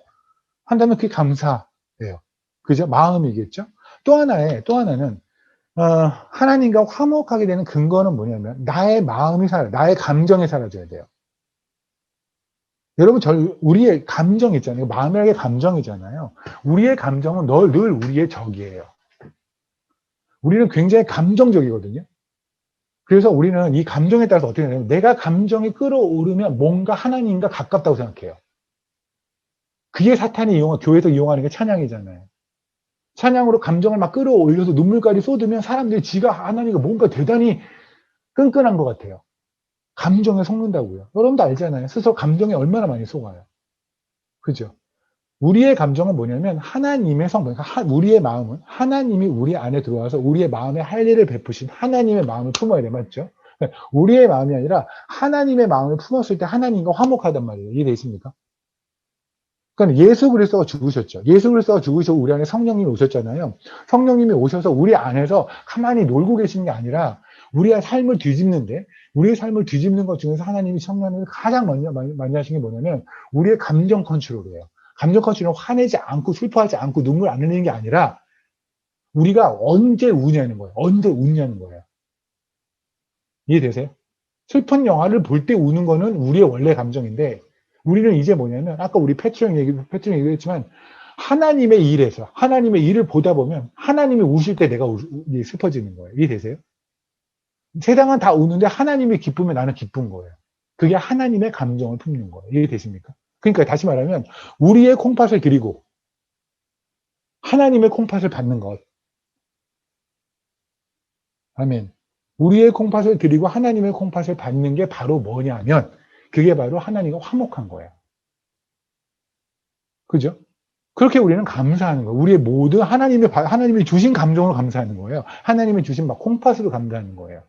하나님께 콩팥을 받으시는 이유입니다. 또 하나 간이죠. 간은 또 왜 레위기에서 하나님께서 간을 이렇게 레위기는 3장뿐만 아니라 하나님이 간 되게 좋아하시거든요. 왜 간을 이렇게 좋아하시는지 아세요? 간이 여기서 히브리어를 조금 아시는 목사님들 당연히 아실 거고 조금만 공부하신 분들은 다 아는 얘기 중에 성경에서 영광이라는 말이 있어요. 그죠? 영광. 글로리 있잖아요. 그 영광이라는 말이 출애굽기 16장을 볼까요?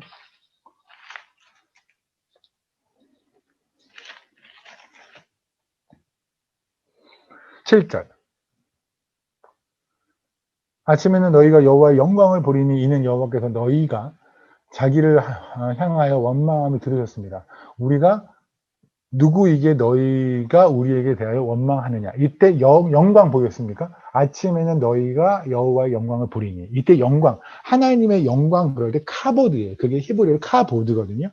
근데 원래 카보드라는 말이 뭐냐면 무겁다, 헤비라는 뜻이에요. 무겁다. 이해되세요? 근데 간이죠, 간. 간이 히브리어로 뭐냐면 카바드예요. 카바드. 그냥 쓰시면 돼요. KABOD면 영광, 카보드. 왜냐면 BOW인데 어쨌든 간에 BOD. 근데 이걸 KABAD, 그럼 카바드가 되잖아요. 카바드는 그냥 간이에요. 근데 이 카바드가 무슨 뜻이냐면 헤비라는 뜻이 있어요. 그리고 카바드하고 카보드는요, 출신이 같아요. 이상하다? 아니, 카보드면 영광, 하나님의 영광이잖아요. 그죠? 하나님의 영광과 우리 몸에 있는 간이 어원이 왜 같을까요? 거기다 뜻도 같아요. 그러니까 간이라는 것과 영광이라는 뜻이 아니라 영광이 또 다른 뜻이 무겁다는 뜻이 있대죠. 헤비. 근데 간이라는 뜻이 이 카바드가 간이라는 뜻 말고 또 헤비라는 뜻이 있어요. 이게 어떤 공통점, 어떤 접점이 있을까요? 하나님의 영광과 우리의 간이? 하나님이 간으로 통해서 말씀하신 게 바로 그거예요. 나의 영광. 하나님과 화목하게 되려면 뭐라고요? 나의 감정 빼고, 나의 콩팥 빼고 하나님 콩팥 넣을 때 하나님과 화목해지는 거잖아요. 그죠? 그리고 하나님과 화목해지는 건 뭔지 아십니까? 나의 영광을 포기할 때. 나의 간 포기할 때. 물론 간이라는 건 왜 생명의 뜻도 있죠. 그죠? 근데 이 카바드한테서 보면 나의 영광을 뺄 때. 나의 영광을 빼고 이제 내가 하나님의 영광으로만 살 때. 하나님의 영광을 위해서만 살 때. 그때 바로 그게 화목이에요. 그죠? 그럼 이해되시나요, 이제? 아, 화목제에서 하나님께서 왜 이렇게, 그러니까 하나님께서 왜 재물에다가 그렇게 간과 콩팥에 하나님께서 이렇게 애착하시는지 이제 이해되십니까? 왜냐하면, 우리 그래서 여러분 그러잖아요. 이런 말 정말 위험한 말이에요. 하나님이 주신 성격대로 하나님을 섬기고 천만에요. 그 사탄의 소리예요. 아니, 사탄의 소리라고. 그렇게 말하신 분이 많으니까 사탄의 소리까지는 아닐 거고, 근데 안 좋은 소리예요. 좋지 않은 소리. 그렇게 말하면 안 돼요. 우리는 뭐세요? 우리는 다 무생무치예요. 하나님께서 우리를 다 우리에게 그리스도인 원뜻들이 해가지고 천만 이렇게 하지 않았죠. 우리 다 그리스도인이에요. 하나님 우리를 이름 하나만 주었어요. 왜냐하면 하나님은 우리를 하나님의 자신감이에요. 동일하신 성령님이 우리 안에 사셔서 동일한 걸 좋아하고 동일한 걸 슬퍼하고 동일한 거에 기뻐하고 동일한 거에 즐거워하고 동일한 거에서 애통하도록 하나님이 만드셨다고 이해되십니까? 그러니까 저는 보세요. 코카콜라 있죠. 코카콜라는요. 아프리카에서도 코카콜라예요. 그거 똑같을 거예요. 한국에서 똑같죠. 그럼 코카콜라의 자신감 엄청나지 않아요? 걔네 못 믿고 한 가지 맛을 해서 세 개 다 팔아요. 아프리카 용이 없어요. 또 한 가지 코카콜라 만들어서 그냥 세 개를 파는 거예요. 왜? 이거를 먹으면 전부 다 똑같은 반응을 할 거라는 거예요. 차가운 코카콜라를 한 번에 하면 코로 나올 수 있다. 지네가 확신하는 거예요. 이건 코로 내가 내뿜게 만들 수 있다. 그게 코카콜라의 자신감이에요. 그럼 보세요. 우리 안에 성령님이 들어오시면 그럼 우리의 반응 같아야 되는 게 맞지 않아요? 하나님의 자신감이니까요. 그래서 하나님은 그리스도인이라는 이름 하나만 주셨다고요.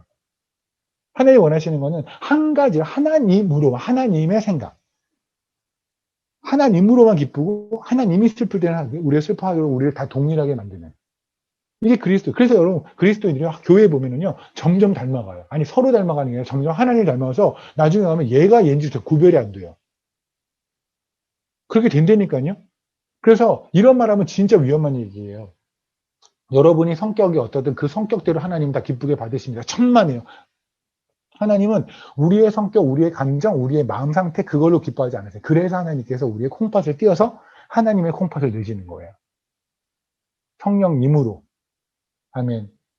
우리는 지금 다 우리의 영광으로 살았잖아요. 그죠? 근데 이제는 우리는 하나님의 영광으로 산단 말이에요. 그럼 봅시다. 하나님의 영광이 뭘까요? 하나 재밌는 거 보여드릴게요. 출애굽기 14장.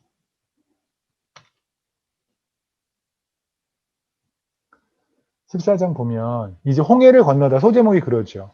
그 홍해를 건널 때 이제 하나님께서 그래요. 니네 올 때 쟤네들 쫓아올 거야. 쟤 쫓아왔잖아.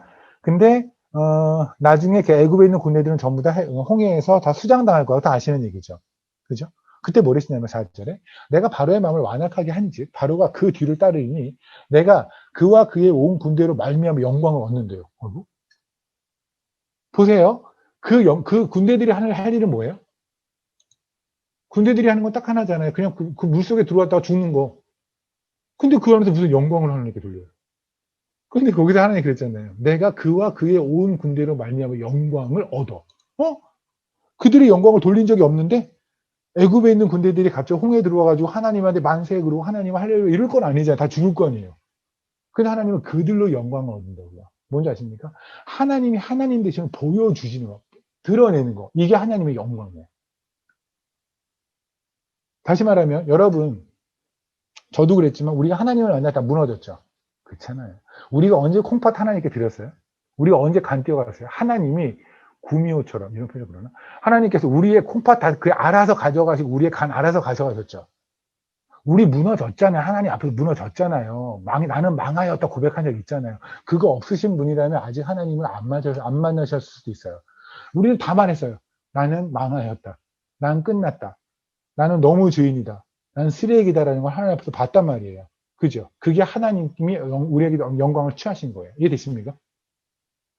하나님이 하나님이심을 드러내서, 그러니까 우리는 하나님의 영광, 그럼 뭔가 좋은 것만 생각하잖아요. 그게 아니라, 그냥, 그래서 그러니까 나중에 그러죠. 나중에, 주님이 다시 오세요? 그러면 세상이 다 망할 거예요. 다 망해요. 그게 하나님의 영광을 얻는 거예요. 이해되세요? 그러니까 하나님께 영광을 드리려면 여러분의 삶에서 하나님께 영광을 드리는 것은 물론 하나님이 하시는 일을 보는 거예요. 또 하나 하나님이 뭐냐면 여러분이 죽는 거예요. 여러분이 죽는 게 하나님께 영광을 드리는 거예요. 우리 그러잖아요. 하나님께 영광을 드리기 위해서 제가 돈도 많이 벌어야 되고 제가 일도 높은 데도 해야 되고 유명도 해줘야 되고 아니요. 어찌 보면 여러분이 하고자 하는 거에서 하나님이 원치 않는 거라면 그걸 과감히 포기하는 것이 하나님이 영광을 드리는 거예요. 왜? 하나님이기 때문에 여러분이 포기했잖아요. 그죠? 하나님이 여러분을 홍해에 수장시켰잖아요. 여러분의 소망을, 여러분의 꿈을, 여러분의 계획을 하나님의 계획이 아니라 여러분의 거를 수장시켰잖아요. 그럼 하나님은 거기서 영광을 얻으신다고요. 아멘. 그렇죠. 그러면 그걸 위해 사는 사람이 뭐예요? 이제는 우리는 내 간이 아니죠. 이건 하나님 간이에요. 그러니 우리 이제 하나님의 영광을 위해 사는 거죠. 감히 하나님을 만나지 못했다면 우리가 감히 우리의 영광이 아니라 하나님의 영광을 위해서 산다라는 얘기 꿈도 안 꾸죠. 그잖아요. 나밖에 모르는 인간들이. 그죠? 3번 다시 볼게요.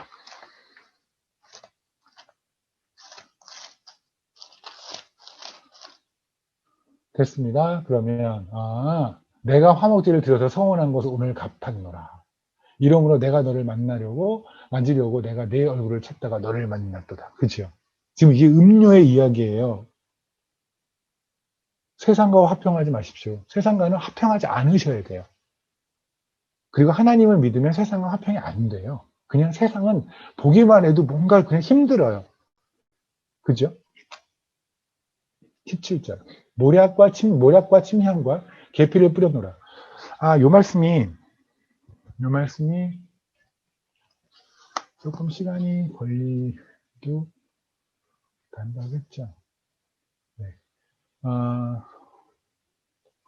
몰약과 침향이라는 게 사실 몰약이 내가 아가서에서 제가 몰약을 몇 번 설교를 했었거든요. 원래 몰약이 무슨 뜻이냐면 눈물이라는 뜻이 있어요. 몰약에. 그래서 몰약과 근데 이걸 길어지니까 몰약과 침향이 같이 나오는 거 하나 볼게요. 요한복음 19장을 보실래요?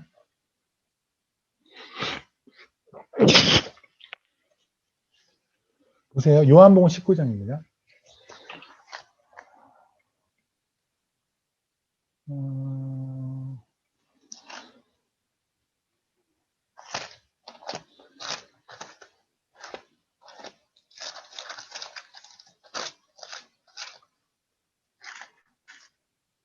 십구장에 보면 38절에 저 예전에 이제 설교도 했었고요. 아리마대 사람 요셉의 이야기 했었죠. 예수의 제자나 유대인이 두려워 그것을 숨기더니 그 일 이후에 빌라도에게 예수 시체를 가져다가 구함에 빌라도가 허락하는지라 이에 가서 예수 시체를 가져가니라. 뭐 그리고 니고데모 나오잖아요. 그러니까 이건 다 아시죠? 이 두 사람은 공회의 위원이에요. 그러니까 다시 그냥 한국식으로 표현하면 국회의원이에요. 근데 이 둘 다 예수를 믿었어요. 근데 둘 다 숨었어요. 본인들이 예수를 믿지 않는 척하고 살았어요. 근데 예수님이 죽은 다음에 커밍아웃 한 거예요. 그러면 이 당시에 보세요. 유대인들의, 그러니까 국회의원을 생각해 보세요. 국회의원은 여론이 안 좋으면 끝나는 거죠.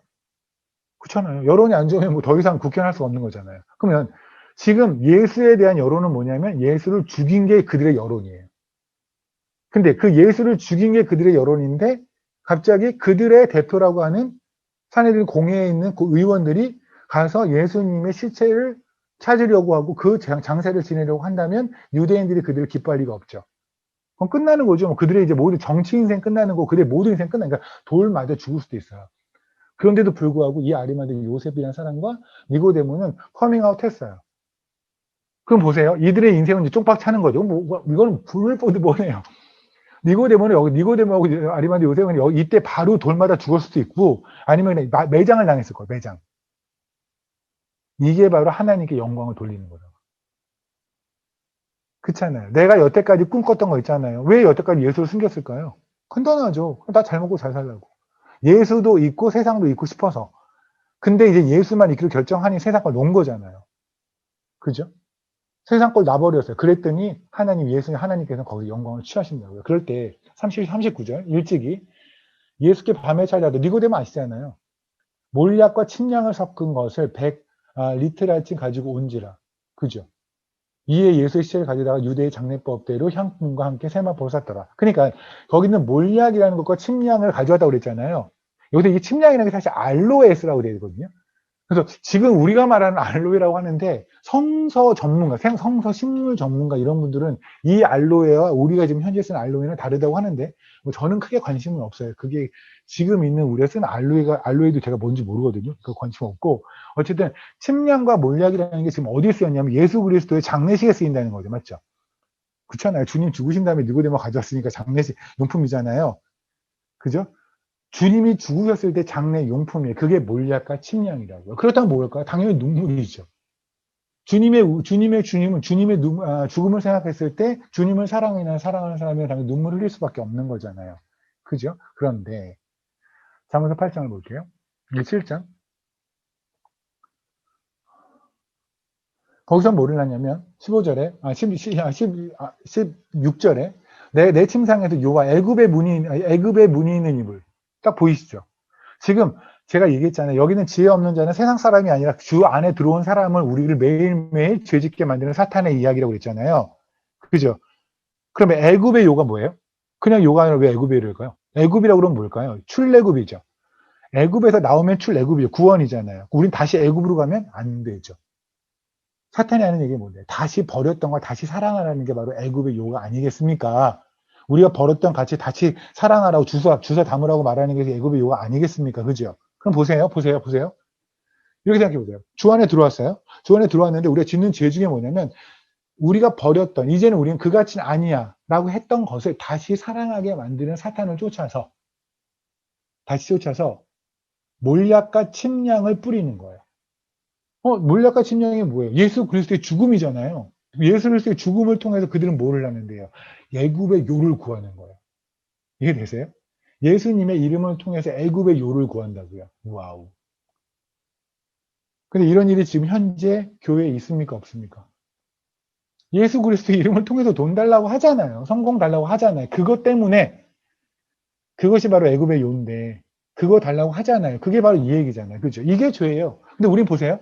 그리스도인들이요. 기도방에 가서 주님에게 하나님 저를 이렇게 성공시켜 주십시오라고 했던 기도를 죄라고 생각할까요? 천만에 안 한다고요. 그들은 자기가 기도 생활을 했다고 생각해요. 거룩한 신앙생활을 했다고 생각해요. 맞죠? 2시간 동안 기도를 했는데 우리는 그러잖아. 아, 저분이 기도하는 분이셔. 기도하는 뭐 권사님이셔. 기도하는 목사님이셔. 그러니까 기도하는 목사는 중요하지 않아요. 기도하는 스님도 되게 많아요. 기도하는 임맘도 되게 많아요. 기도하는 사람 되게 많거든요. 뭐를 기도하냐고요. 근데 우리는 뭐를 기도하는 거 관심이 없어요. 몇 시간 기도하는 게 중요하죠. 그래서 교회 들어오면 뭐래요? 그냥 들어와가지고 기도하시라고. 그죠? 하나님을 알지도 못하는데 예수를 알지도 못하는데 무조건 기도부터 하래요. 그래서 기도부터 시켜요. 그러니까 그냥 아무거나 떠드는 거예요. 아무거나 달라고 얘기를 하는 거예요. 뭘로? 예수 그리스도의 그 죽음으로. 몰약과 침량이라는 걸 가지고 예수 그리스도의 생명을 가지고 세상 거에 있는 애굽에 있는 요를 달라고 한다고요. 우리는 거기서 하나님이 건져주셨는데. 그죠? 보세요. 우리가 구할 건 뭔지 아십니까? 일단 기도할 때 우리는 기도할 때 사실은 감사합니다 외에는 할 얘기가 없어요. 우리 이미 나눠놨잖아요. 그렇지 않아요? 기도할 때 감사합니다 외에 뭐 할 얘기가 뭐 있어요? 근데 그 외에 할 얘기는 뭘까요? 이런 걸 거예요. 하나님, 제가 이것저것이 사실 필요하긴 하는데, 근데 이것저것이 가졌을 때 만약에 제가 하나님과의 관계가 안 좋아진다고 한다면 저한테 절대 주지 마십시오. 제가 하나님하고 가까워질 수 있는 것만 저한테 주십시오라고 말하는 게 기도예요. 그게 성령을 구하는 거예요. 근데 우리는 내가 구할 걸 아주 알죠. 제가 이걸 하게 해주십시오. 그게 대부분은 뭐냐면 하나님이 보시기에는 어찌 보면 하나님과 멀어지는 거잖아요. 근데 그것의 대부분 뭐냐면 애굽의 요잖아요. 애굽의 문이 있는 요 있잖아요. 애굽 버리고 하나님이 애굽에서 어떻게 건졌어요? 우리 10가지 재앙으로 건졌어요. 예수 그리스도 어린 양의 피로 우리를 건졌어요. 그죠? 6월짜리 어린 양의 피로 건졌어요. 그런데 우리는 다시 애굽의 걸 그리워해요. 광야에서 뭐라고 그래요? 사람들이 우리가 애굽에 있을 때는 고기도 먹었고 부추도 먹었고 했는데 여기서는 아무것도 못 먹는 거예요. 그게 바로 애굽을 그리워한다고요. 사탄이 원하는 게 바로 뭐냐면 어차피 우리는 주 안에 들어왔잖아요. 그럼 사탄이 원하는 건 뭘까요? 주님 안 보고 애굽 쳐다보면 그것만큼 하나님에게 모멸감을 주고 하나님을 무시하는 게 어딨을까요? 그죠? 또 하나가 뭐냐면 계피예요. 이 계피라는 말이 제가 아가서 1장을 설교할 때 했었는데 이게 어디 나오냐면 출애굽기 잠깐 보실래요? 출애굽기 30장입니다.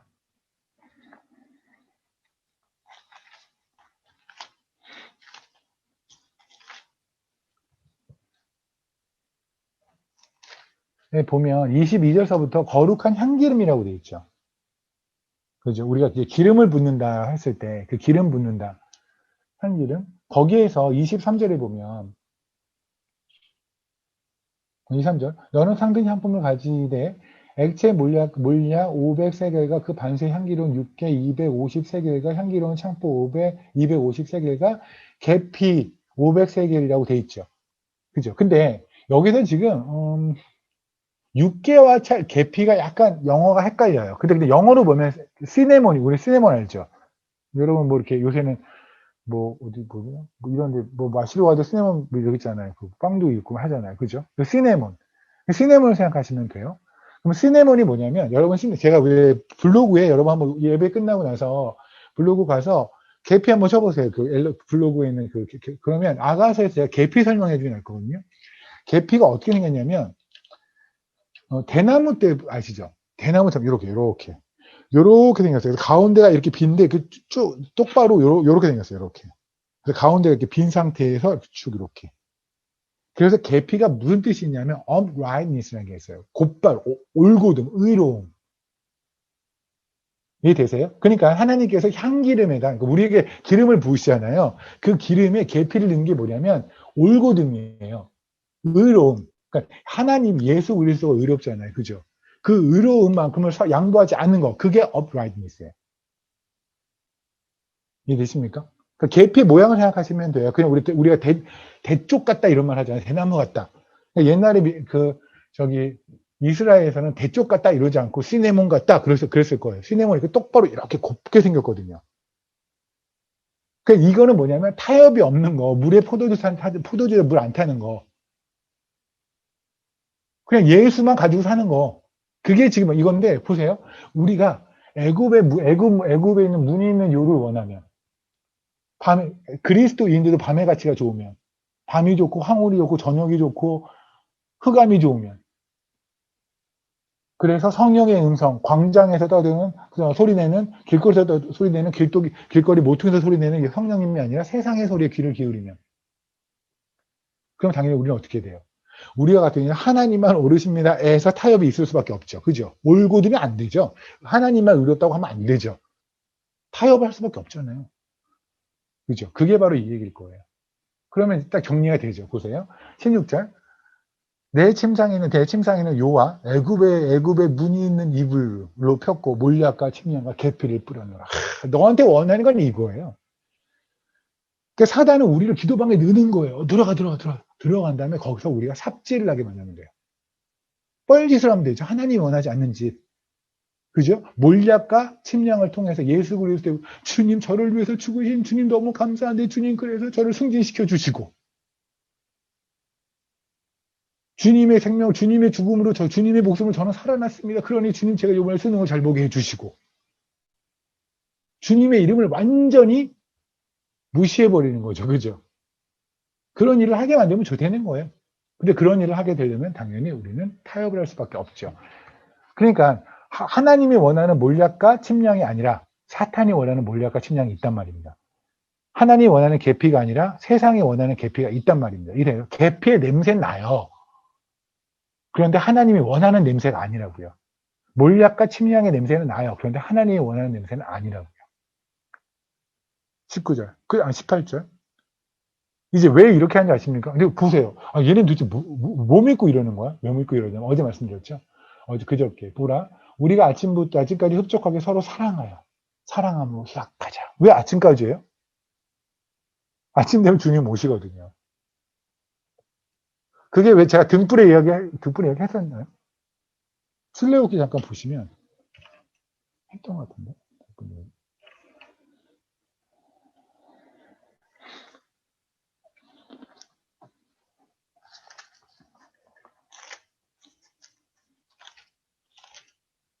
왜 출애굽기 27장에서 출애굽기 27장 21절에 등불을 켜는데 등불을 어느 켜냐면 21절에 저녁부터 아침까지 켜라고 그랬잖아요. 그죠? 왜 아침까지인데요? 왜냐면 아침이 되면 베드로서에 보면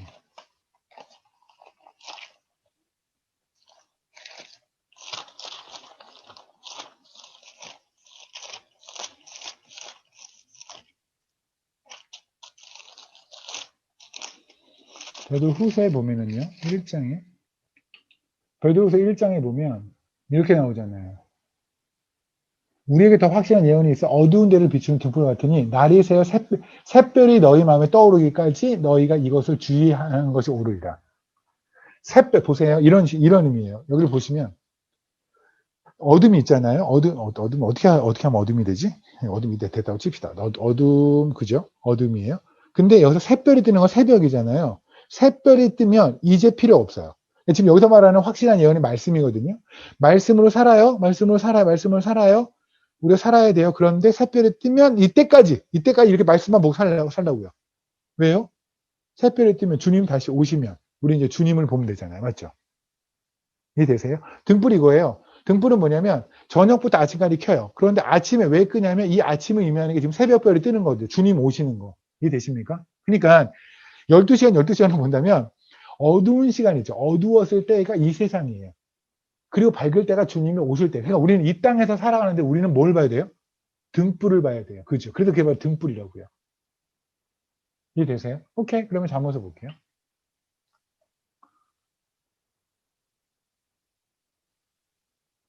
그러니까 그러죠. 우리가 아침까지 주님이 오시기 전까지. 그러니까 사탄의 원하는 뭐냐면 사탄은 알아요. 여러분 사탄은 자기네들이 영원한 그 지옥으로 떨어질 걸 알까요? 모를까요? 사탄 되게 잘 알아요. 사탄이 원하는 건 뭔지 아십니까? 혼자 못 죽겠다는 거예요. 같이 죽자는 거예요. 잠언서 1장을 볼게요. 잠언서 1장에 보면 이렇게 나오죠. 10절이에요. 1장 10절. 내 아들아, 악한 자, 안 믿는 자, 사탄. 내 아들아, 악한 자가 너를 끌지라도 따르지 말라. 그들이 내게 말하기를 우리와 함께 가자. 우리가 가만히 엎드렸다가 사람의 피를 흘리자. 죄 없는 자, 우리들, 죄가 없는 자, 죄가 씻긴 자, 죄 없는 자를 까닭 없이 숨어 기다리다가 수월같이 그들을 산채로 삼키며 무덤에 내려가는 자들 같이 통으로 삼키자. 근데 뭐래요? 11절에 우리가 함께 가자. 사탄 안 되니까요. 같이 가자는 거예요. 근데 문제는 뭐냐면 보세요. 제가 이런 얘기를 했었죠. 구원은 취소되지 않아요. 그러니까 한 번 구원을 받은 사람이 다시 세상을 사랑한다고 해서 우리의 구원이 취소되는 건 아니에요. 우리가 구원받은 게 그게 만약에 사실이라고 한다면, 진리라고 한다면 그러면 사탄이 원하는 건 뭔지 아세요? 이런 거죠. 이 땅에서 그럼 이렇게 봅시다. A라는 여자가 있어요. A라는 남자가 있어요. 그리고 B라는 여자가 있어요. 오케이? 그리고 A라는 남자, C라는 남자가 따로 있어요. 근데 이 두 남자는 다 얘를 사랑했어요. 근데 결국은 이 여자는 이 남자랑 결혼을 했어요. 그러면 이 남자는 근데 이 남자가 그냥 깨끗하게 모든 걸 뒷고 옆에 그냥 딱 잊고 그냥 자기 알아서 살았으면 되는데 그러지 않고 이 가정을 파괴시키고 싶어요. 어떻게 하면 될까요? 이 여자가 딴 데를 보게 하면 되죠. 이 여자가 딴짓을 하는 거예요. 이 여자가 딴짓을 하면 보세요. 이 남자 얼마나 가슴이 아프겠어요. 맞죠? 자기는 어차피 이 여자를 갖고 싶었는데 못 가졌잖아요. 어차피 이 남자가 가졌잖아요. 그렇다고 얘네는 이혼을 안 해요. 얘네는 끝까지 결혼을 생활 유지할 거예요. 그런데 결혼 생활을 유지할 건데 얘네 가정을 깨는 방법은 뭐예요? 이 여자가 딴짓하게 하면 되죠. 그러면 이 가정은 결혼한 가정이지만 슬픔밖에 없는 거죠. 불행한 거잖아요. 이해되십니까? 주님이 우리를 선택한 건 변함이 없어요. 그러면 사탄이 원하는 건 뭐예요? 우리가 딴 데 보게 하는 거. 그래서 이 땅에서 우리가 딴 데 보면서 하나님과 좋은 기억이 하나도 없이 만드는 거. 그럼 사탄의 승리예요. 이해되십니까? 그러니까 우리가 딴 데를 보는 게 뭐예요?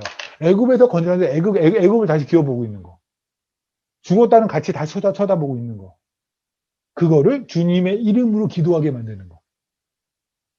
그리스도인의 신앙생활을 통해서 그러니까 여러분 그렇잖아요. 제가 어느 교회 갔더니 그 교회 이름을 딱 말하고 싶지만 또 말하지 않겠습니다. 그 교회만 그런 건 아닐 테니까. 큰 교회예요.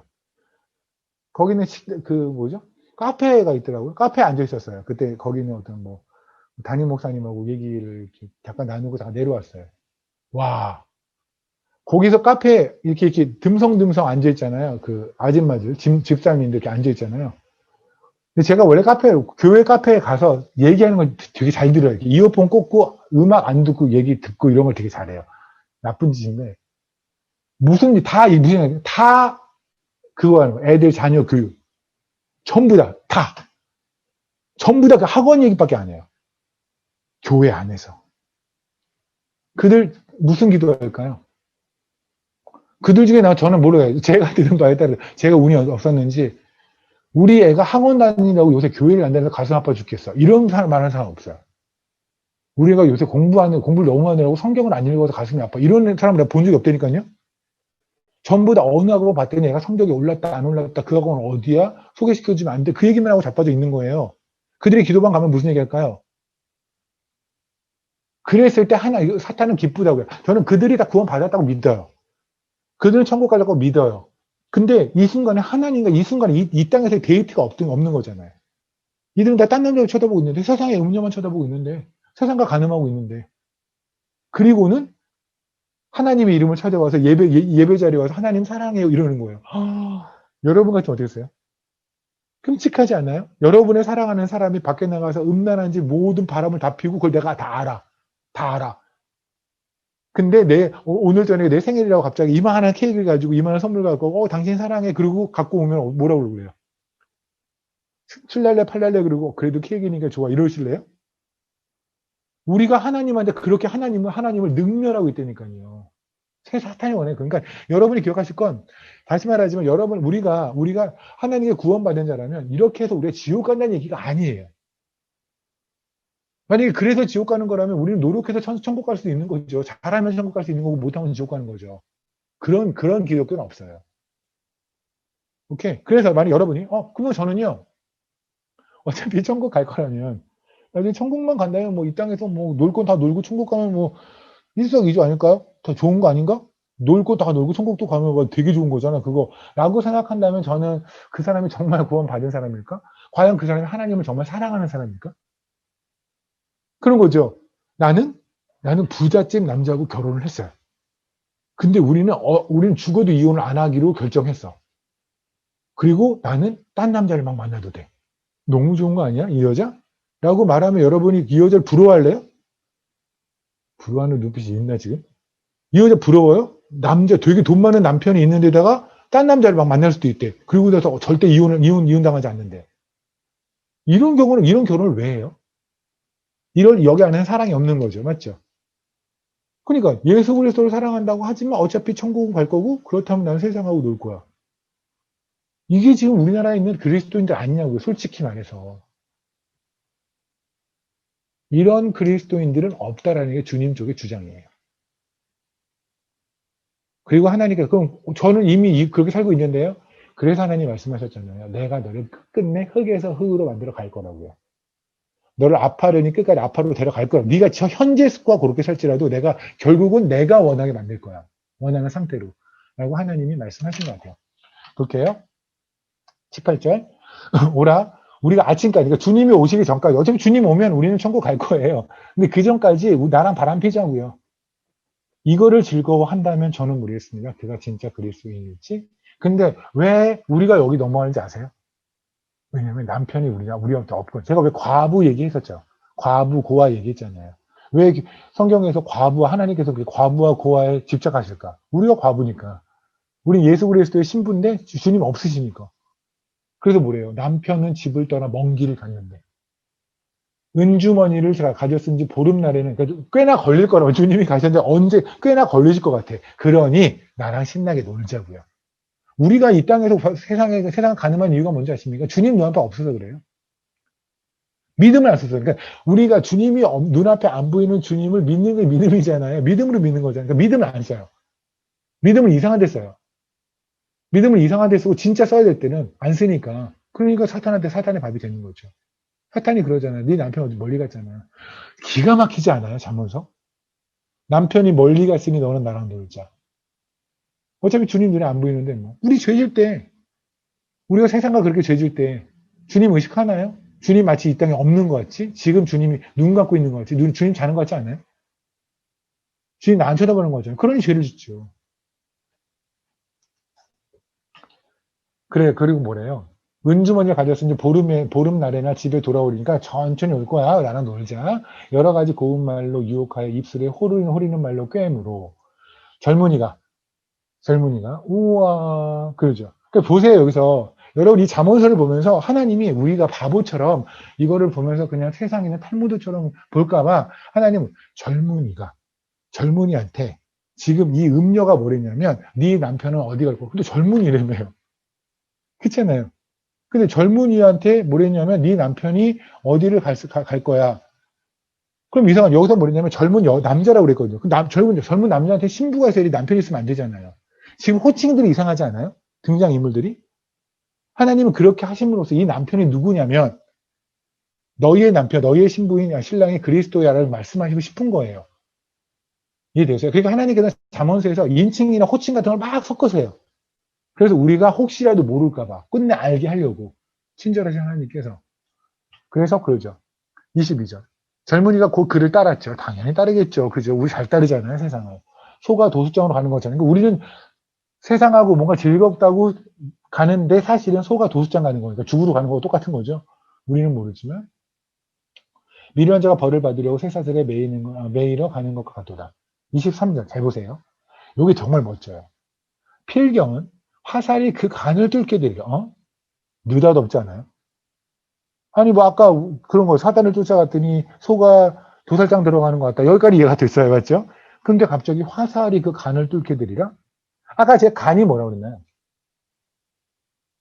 우리의 영광이라고 그랬잖아요. 그죠? 그죠? 우리의 영광이라고 했잖아요. 간은 그래. 숭배 그러면 안 돼요. 간이, 그죠? 간이 우리의 영광이에요. 그러니까 지금 뭐냐면, 영광이 뭐죠? 근데 이 비슷한 말이 아까 우리가 콩팥하고 간 같이 나눴었죠. 레위기 3장에서, 그죠? 재밌는 게 있어요. 예레미야 애가를 잠깐 보시면 돼요. 애가.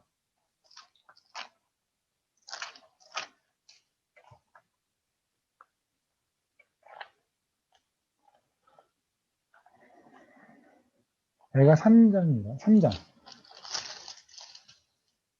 13절.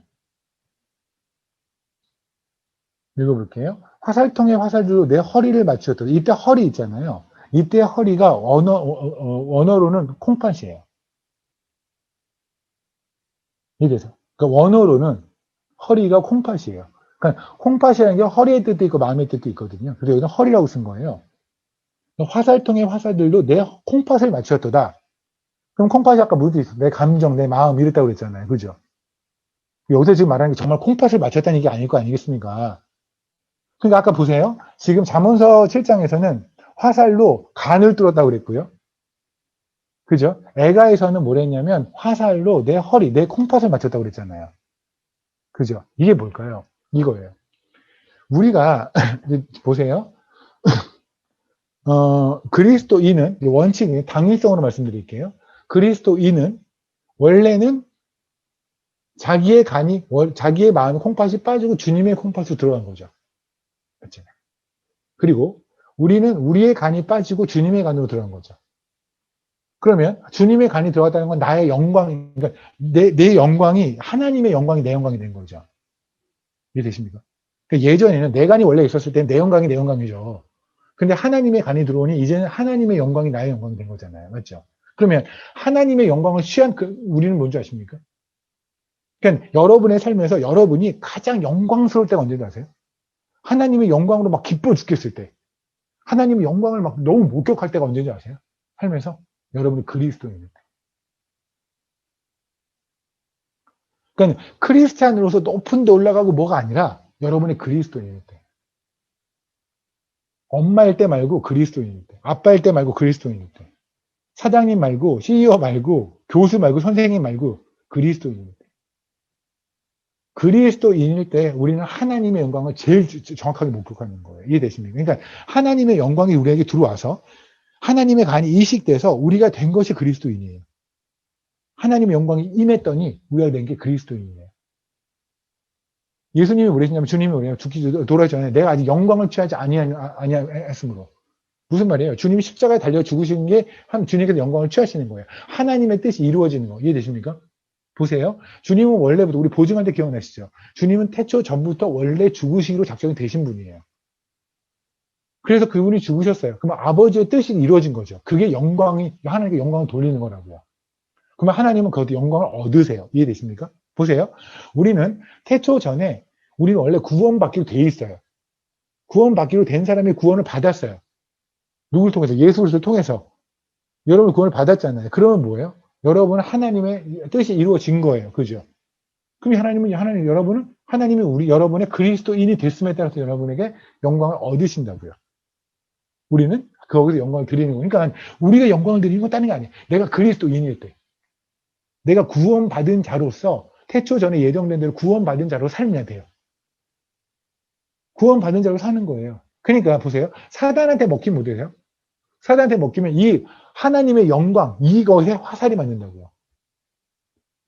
내가 그리스도인이라는 거에 화살을 맞으면 사단이 밥 된 거죠. 맞나요? 내가 하나님의 마음을 품는 거에 화살을 맞으면 나는 사단의 밥 된 거죠. 맞죠? 다시 나로 가는 거죠. 그러니까 다시 말하면 내가 하나님의 영광이라고 하는 하나님의 간이 화살을 맞으면 다시 나는 옛날 간이 되는 거예요. 이해되세요? 그러니까 그리스도인이 아니라 여러분의 이름 한 명, 그죠? 박민주라고 하는 이름으로, 김진영이라는 이름으로 여러분이 살아간다면 그때는 여러분은 실패한 거예요. 우리는 죽으나 사나 자나깨나 무조건 그리스도인으로 살아야 돼. 그게 하나님께 영광을 돌리는 삶이에요. 그게 우리의 삶이어야 해요. 이해되십니까?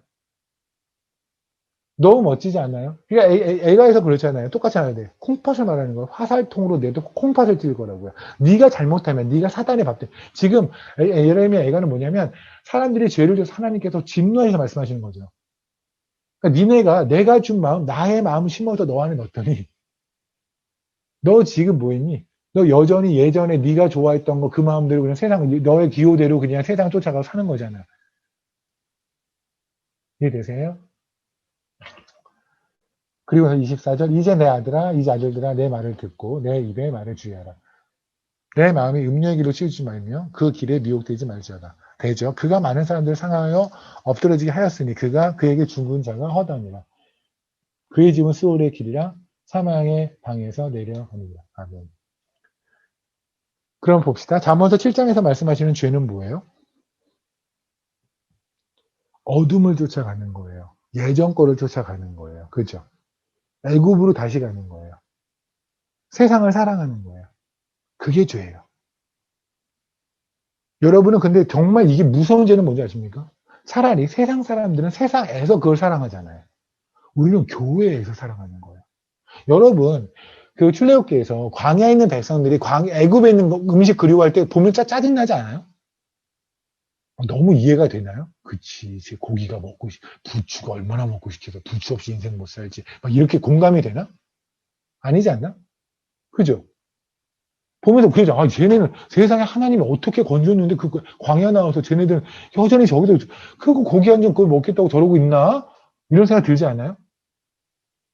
우리가 그렇다고요. 무엇으로 건졌는데 다시 애굽 쳐다보고 있냐고요. 애굽에 있는 애굽에 있는 입을 쳐다보고 있다고요. 그래서 주님의 눈물, 주님의 죽음, 그걸로 얻은 그 십자가 앞에서 우리 뭘 기도해요? 저거 주세요. 저 부추 주세요. 저 삼겹살도 주세요. 그리고는 대쪽 같아야 되는 우리의 믿음이 변화되고 부러져서 타협하고 세상 쫓아가고 주님 영원히 안 오실 것처럼 남편 잠깐 멀리 가셨는데 아니 그리고도 가신 것도 아니고 우리 안에 그 하나님 예수 영이 사시는데도 불구하고 내 눈앞에 주님 안 보인다고 그냥 남편 멀리 간 것처럼 딴 남자 만나서 열심히 바람피고 있고 주님이 우리 안에 하나님의 간 심어주심으로 하나님의 영광을 심어줘서 우리 그리스도인 만들었는데 내가 정말 원하는 거는 세상에서 얻는 이름 그죠? 내 과장한테 부장한테서 난 너무 막 가슴이 찢어질 것 같은 거야. 저는요, 누구를 그랬어요. 사람이 부를 때, 예를 들면, 뭐, 의사인데, 의사를요, 간호사라고 부르면, 간호사님이라고 부르면 의사들이 진짜 화내요. 병원에서 경험해 본 적이, 그러니까 병원에서 찍히고 싶은 환자가 되고 싶으면 그렇게 말하면 돼요. 의사인지 알는데 그 의사를 보면서 간호사 선생님 이러면 의사가 굉장히 짜증을 내기 시작해요. 근데 그게 만약 그 사람이 그리스도인이라고 하면 문제가 되는 거예요. 우리는 그리스도인이라는 이름 외에는 그리 가치가 없어요. 이해되세요? 그러니까 세상에 있는 그 이름 하나를 갖기 위해서 하나님께 영광 돌리는 것, 그 이름 하나, 그 이름의 그 레벨을 갖기 위해, 그 이름 하나를 갖기 위해서 내 인생을 하나님이고 뭐고 다 그냥 때려치우고 그냥 거기만 몰두한다면 이게 무슨 그리스도인이에요. 우리는 의사가 되지 못할지언정, 변호사가 되지 못할지언정, 세상에서 탑이 되지 못할지언정, 우리는 과정에서 오늘 이 자리에서 그리스도인이면 돼요. 하나님이 원하는 건 신사임당 같은 어머니가 아니에요. 그리스도인 어머니예요. 하나님이 원하는 거는 어마어마한 아우라를 뽐내는 남편을 원하는 게 아니에요. 그리스도인을 원하는 거. 그러니까 여러분도 마찬가지죠. 배우자를 구할 때 여러분들이 원하는 것은 뭐냐면 그리스도인인 배우자를 봐요. 진짜 그리스도인, 예수밖에 없는 인간들. 그 인간들을 보고 찾아가야 되죠. 그 사람들과 그리고 그 사람과 살면서 그렇게 살려고 애를 써야겠죠. 근데 우리는 여러분들이 결혼할 때 따지는 게 뭔데요?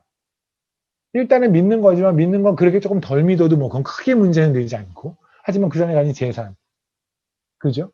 기타 등등의 능력들 이것이 여러분이 우선이라고 한다면 여러분 하나님이 예수를 하나님께서 하나님이 간 심어서 하나님이 영광 심어줬는데 여전히 우리는 나의 영광 추구하고 나의 기호를 나의 콩팥을 추구하는 거죠. 내가 좋아하는 거 이게 죄예요. 그렇다면 우리는 삶 속에서 우리는 오늘도 참 많은 죄를 졌어요. 그죠? 세상에서 뭐래요? 저는 가장 끔찍했던 게 사실 잠언서 7장을 그 묵상하고 제일 끔찍했던 건 뭐냐면 화목지였어요. 나랑 화목하자. 근데 우리가 만약에 여기에 말려서 나는 오늘 되게 편하네. 그럴 때 있잖아요. 난 요새 되게 막 살만해. 괜찮은 것 같아. 왜요? 왜요? 막 줌 예배하고 말씀 듣고 막 이러니까 막 그래서 살만해요? 그게 아니라 뭐 남편이 속도 굳이 안 썩이고 요새 뭐 그냥 특별하게 무슨 일도 없고 막 이래서 살만해요? 왜 살만하신데요? 요새 거꾸로 왜 살만하지 않으신데요? 왜 요새 그렇게 짜증나는데요? 누가 친구가 누가 괴롭히고 뭐하고 억울하고 뭐 해서? 아니면 하나님과 관계가 안 좋아서 하나님의 얼굴이 안 보여서 뭐 때문에 짜증나는데 누구하고 화목하냐고요. 사탄의 지금 계략을 오늘 여러분은 굉장히 적나라하게 보셨어요. 그죠? 아무것도 아닌 것 같은데 우리를 기도방에 넣어놓고 그리고 우리를 사단의 밥으로 만들어버린 사단을 우리는 봤고요. 그런데 우리는 그런 사단을 쫓아가고 있는 우리의 또한 모습을 또 적나라하게 하나님이 보여주시기도 했습니다. 오늘 말씀이 좀 길었는데 뭐 잠언서 7장 자체가 좀 기니까 어, 제대로 살았으면 좋겠어요. 제대로 그리스도인만 합시다. 진짜로. 그리스도인만 합시다. 저도 앞으로도 그리스도인만 할게요. 다른 거는 좀 바보처럼 살아도 뭐 그래도 돼요. 그리스도인만 잘하면 돼요. 우리는. 조금 어리버리하고 이거 조금 모르고 저 아는 분은 아시겠지만 저 말씀 보는 거 외에는 저는 거의 아무것도 모른다고 오늘 또 임누리 목사님이 저를 굉장히 갈궜는데 근데 사실 뭐 그냥 그리스도인만 하면 그리스도인 사랑 잘하고요. 사랑 많이 하고요. 많이 베풀고요. 바보처럼 살아요. 예수님 살았던 것처럼 살아요. 그러면 돼요.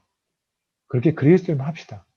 세상에 끌리려고 하면 세상에 절로 가면 뭔가 있어 보이지만 그러면 애굽의 아름다운 이불을 가질 수 있지만 그냥 침낭 접고 삽시다. 괜찮아요. 주님 앞에 갔을 때 무슨 메이커 이불 덮었다는 게 그게 의미가 있겠어요. 그죠? 이 땅에 어차피 나그네인 거 그냥 나그네로 삽시다. 나그네로 제대로 그리스도의 나라에 살았으면 좋겠습니다. 기도하시겠습니다. 주님 감사합니다. 오늘 주님 주신 말씀처럼 저희 굉장히 인생 후지고 그렇습니다. 하지만 또 주님께서 그렇게 살게 하시겠다라는 주님이 선포하셨으니 그 선포 믿고 주님의 자신감 믿고 또 발걸음 하겠습니다. 다른 거 안 하고 그리스도인만 할 수 있게 도와주십시오. 다른 거 안 하고 주님만 생각하며 그렇게 살아가게 해주십시오. 그래서 주님을 기대합니다. 예수님 이름으로 기도드렸습니다. 아멘. 아멘. 감사합니다.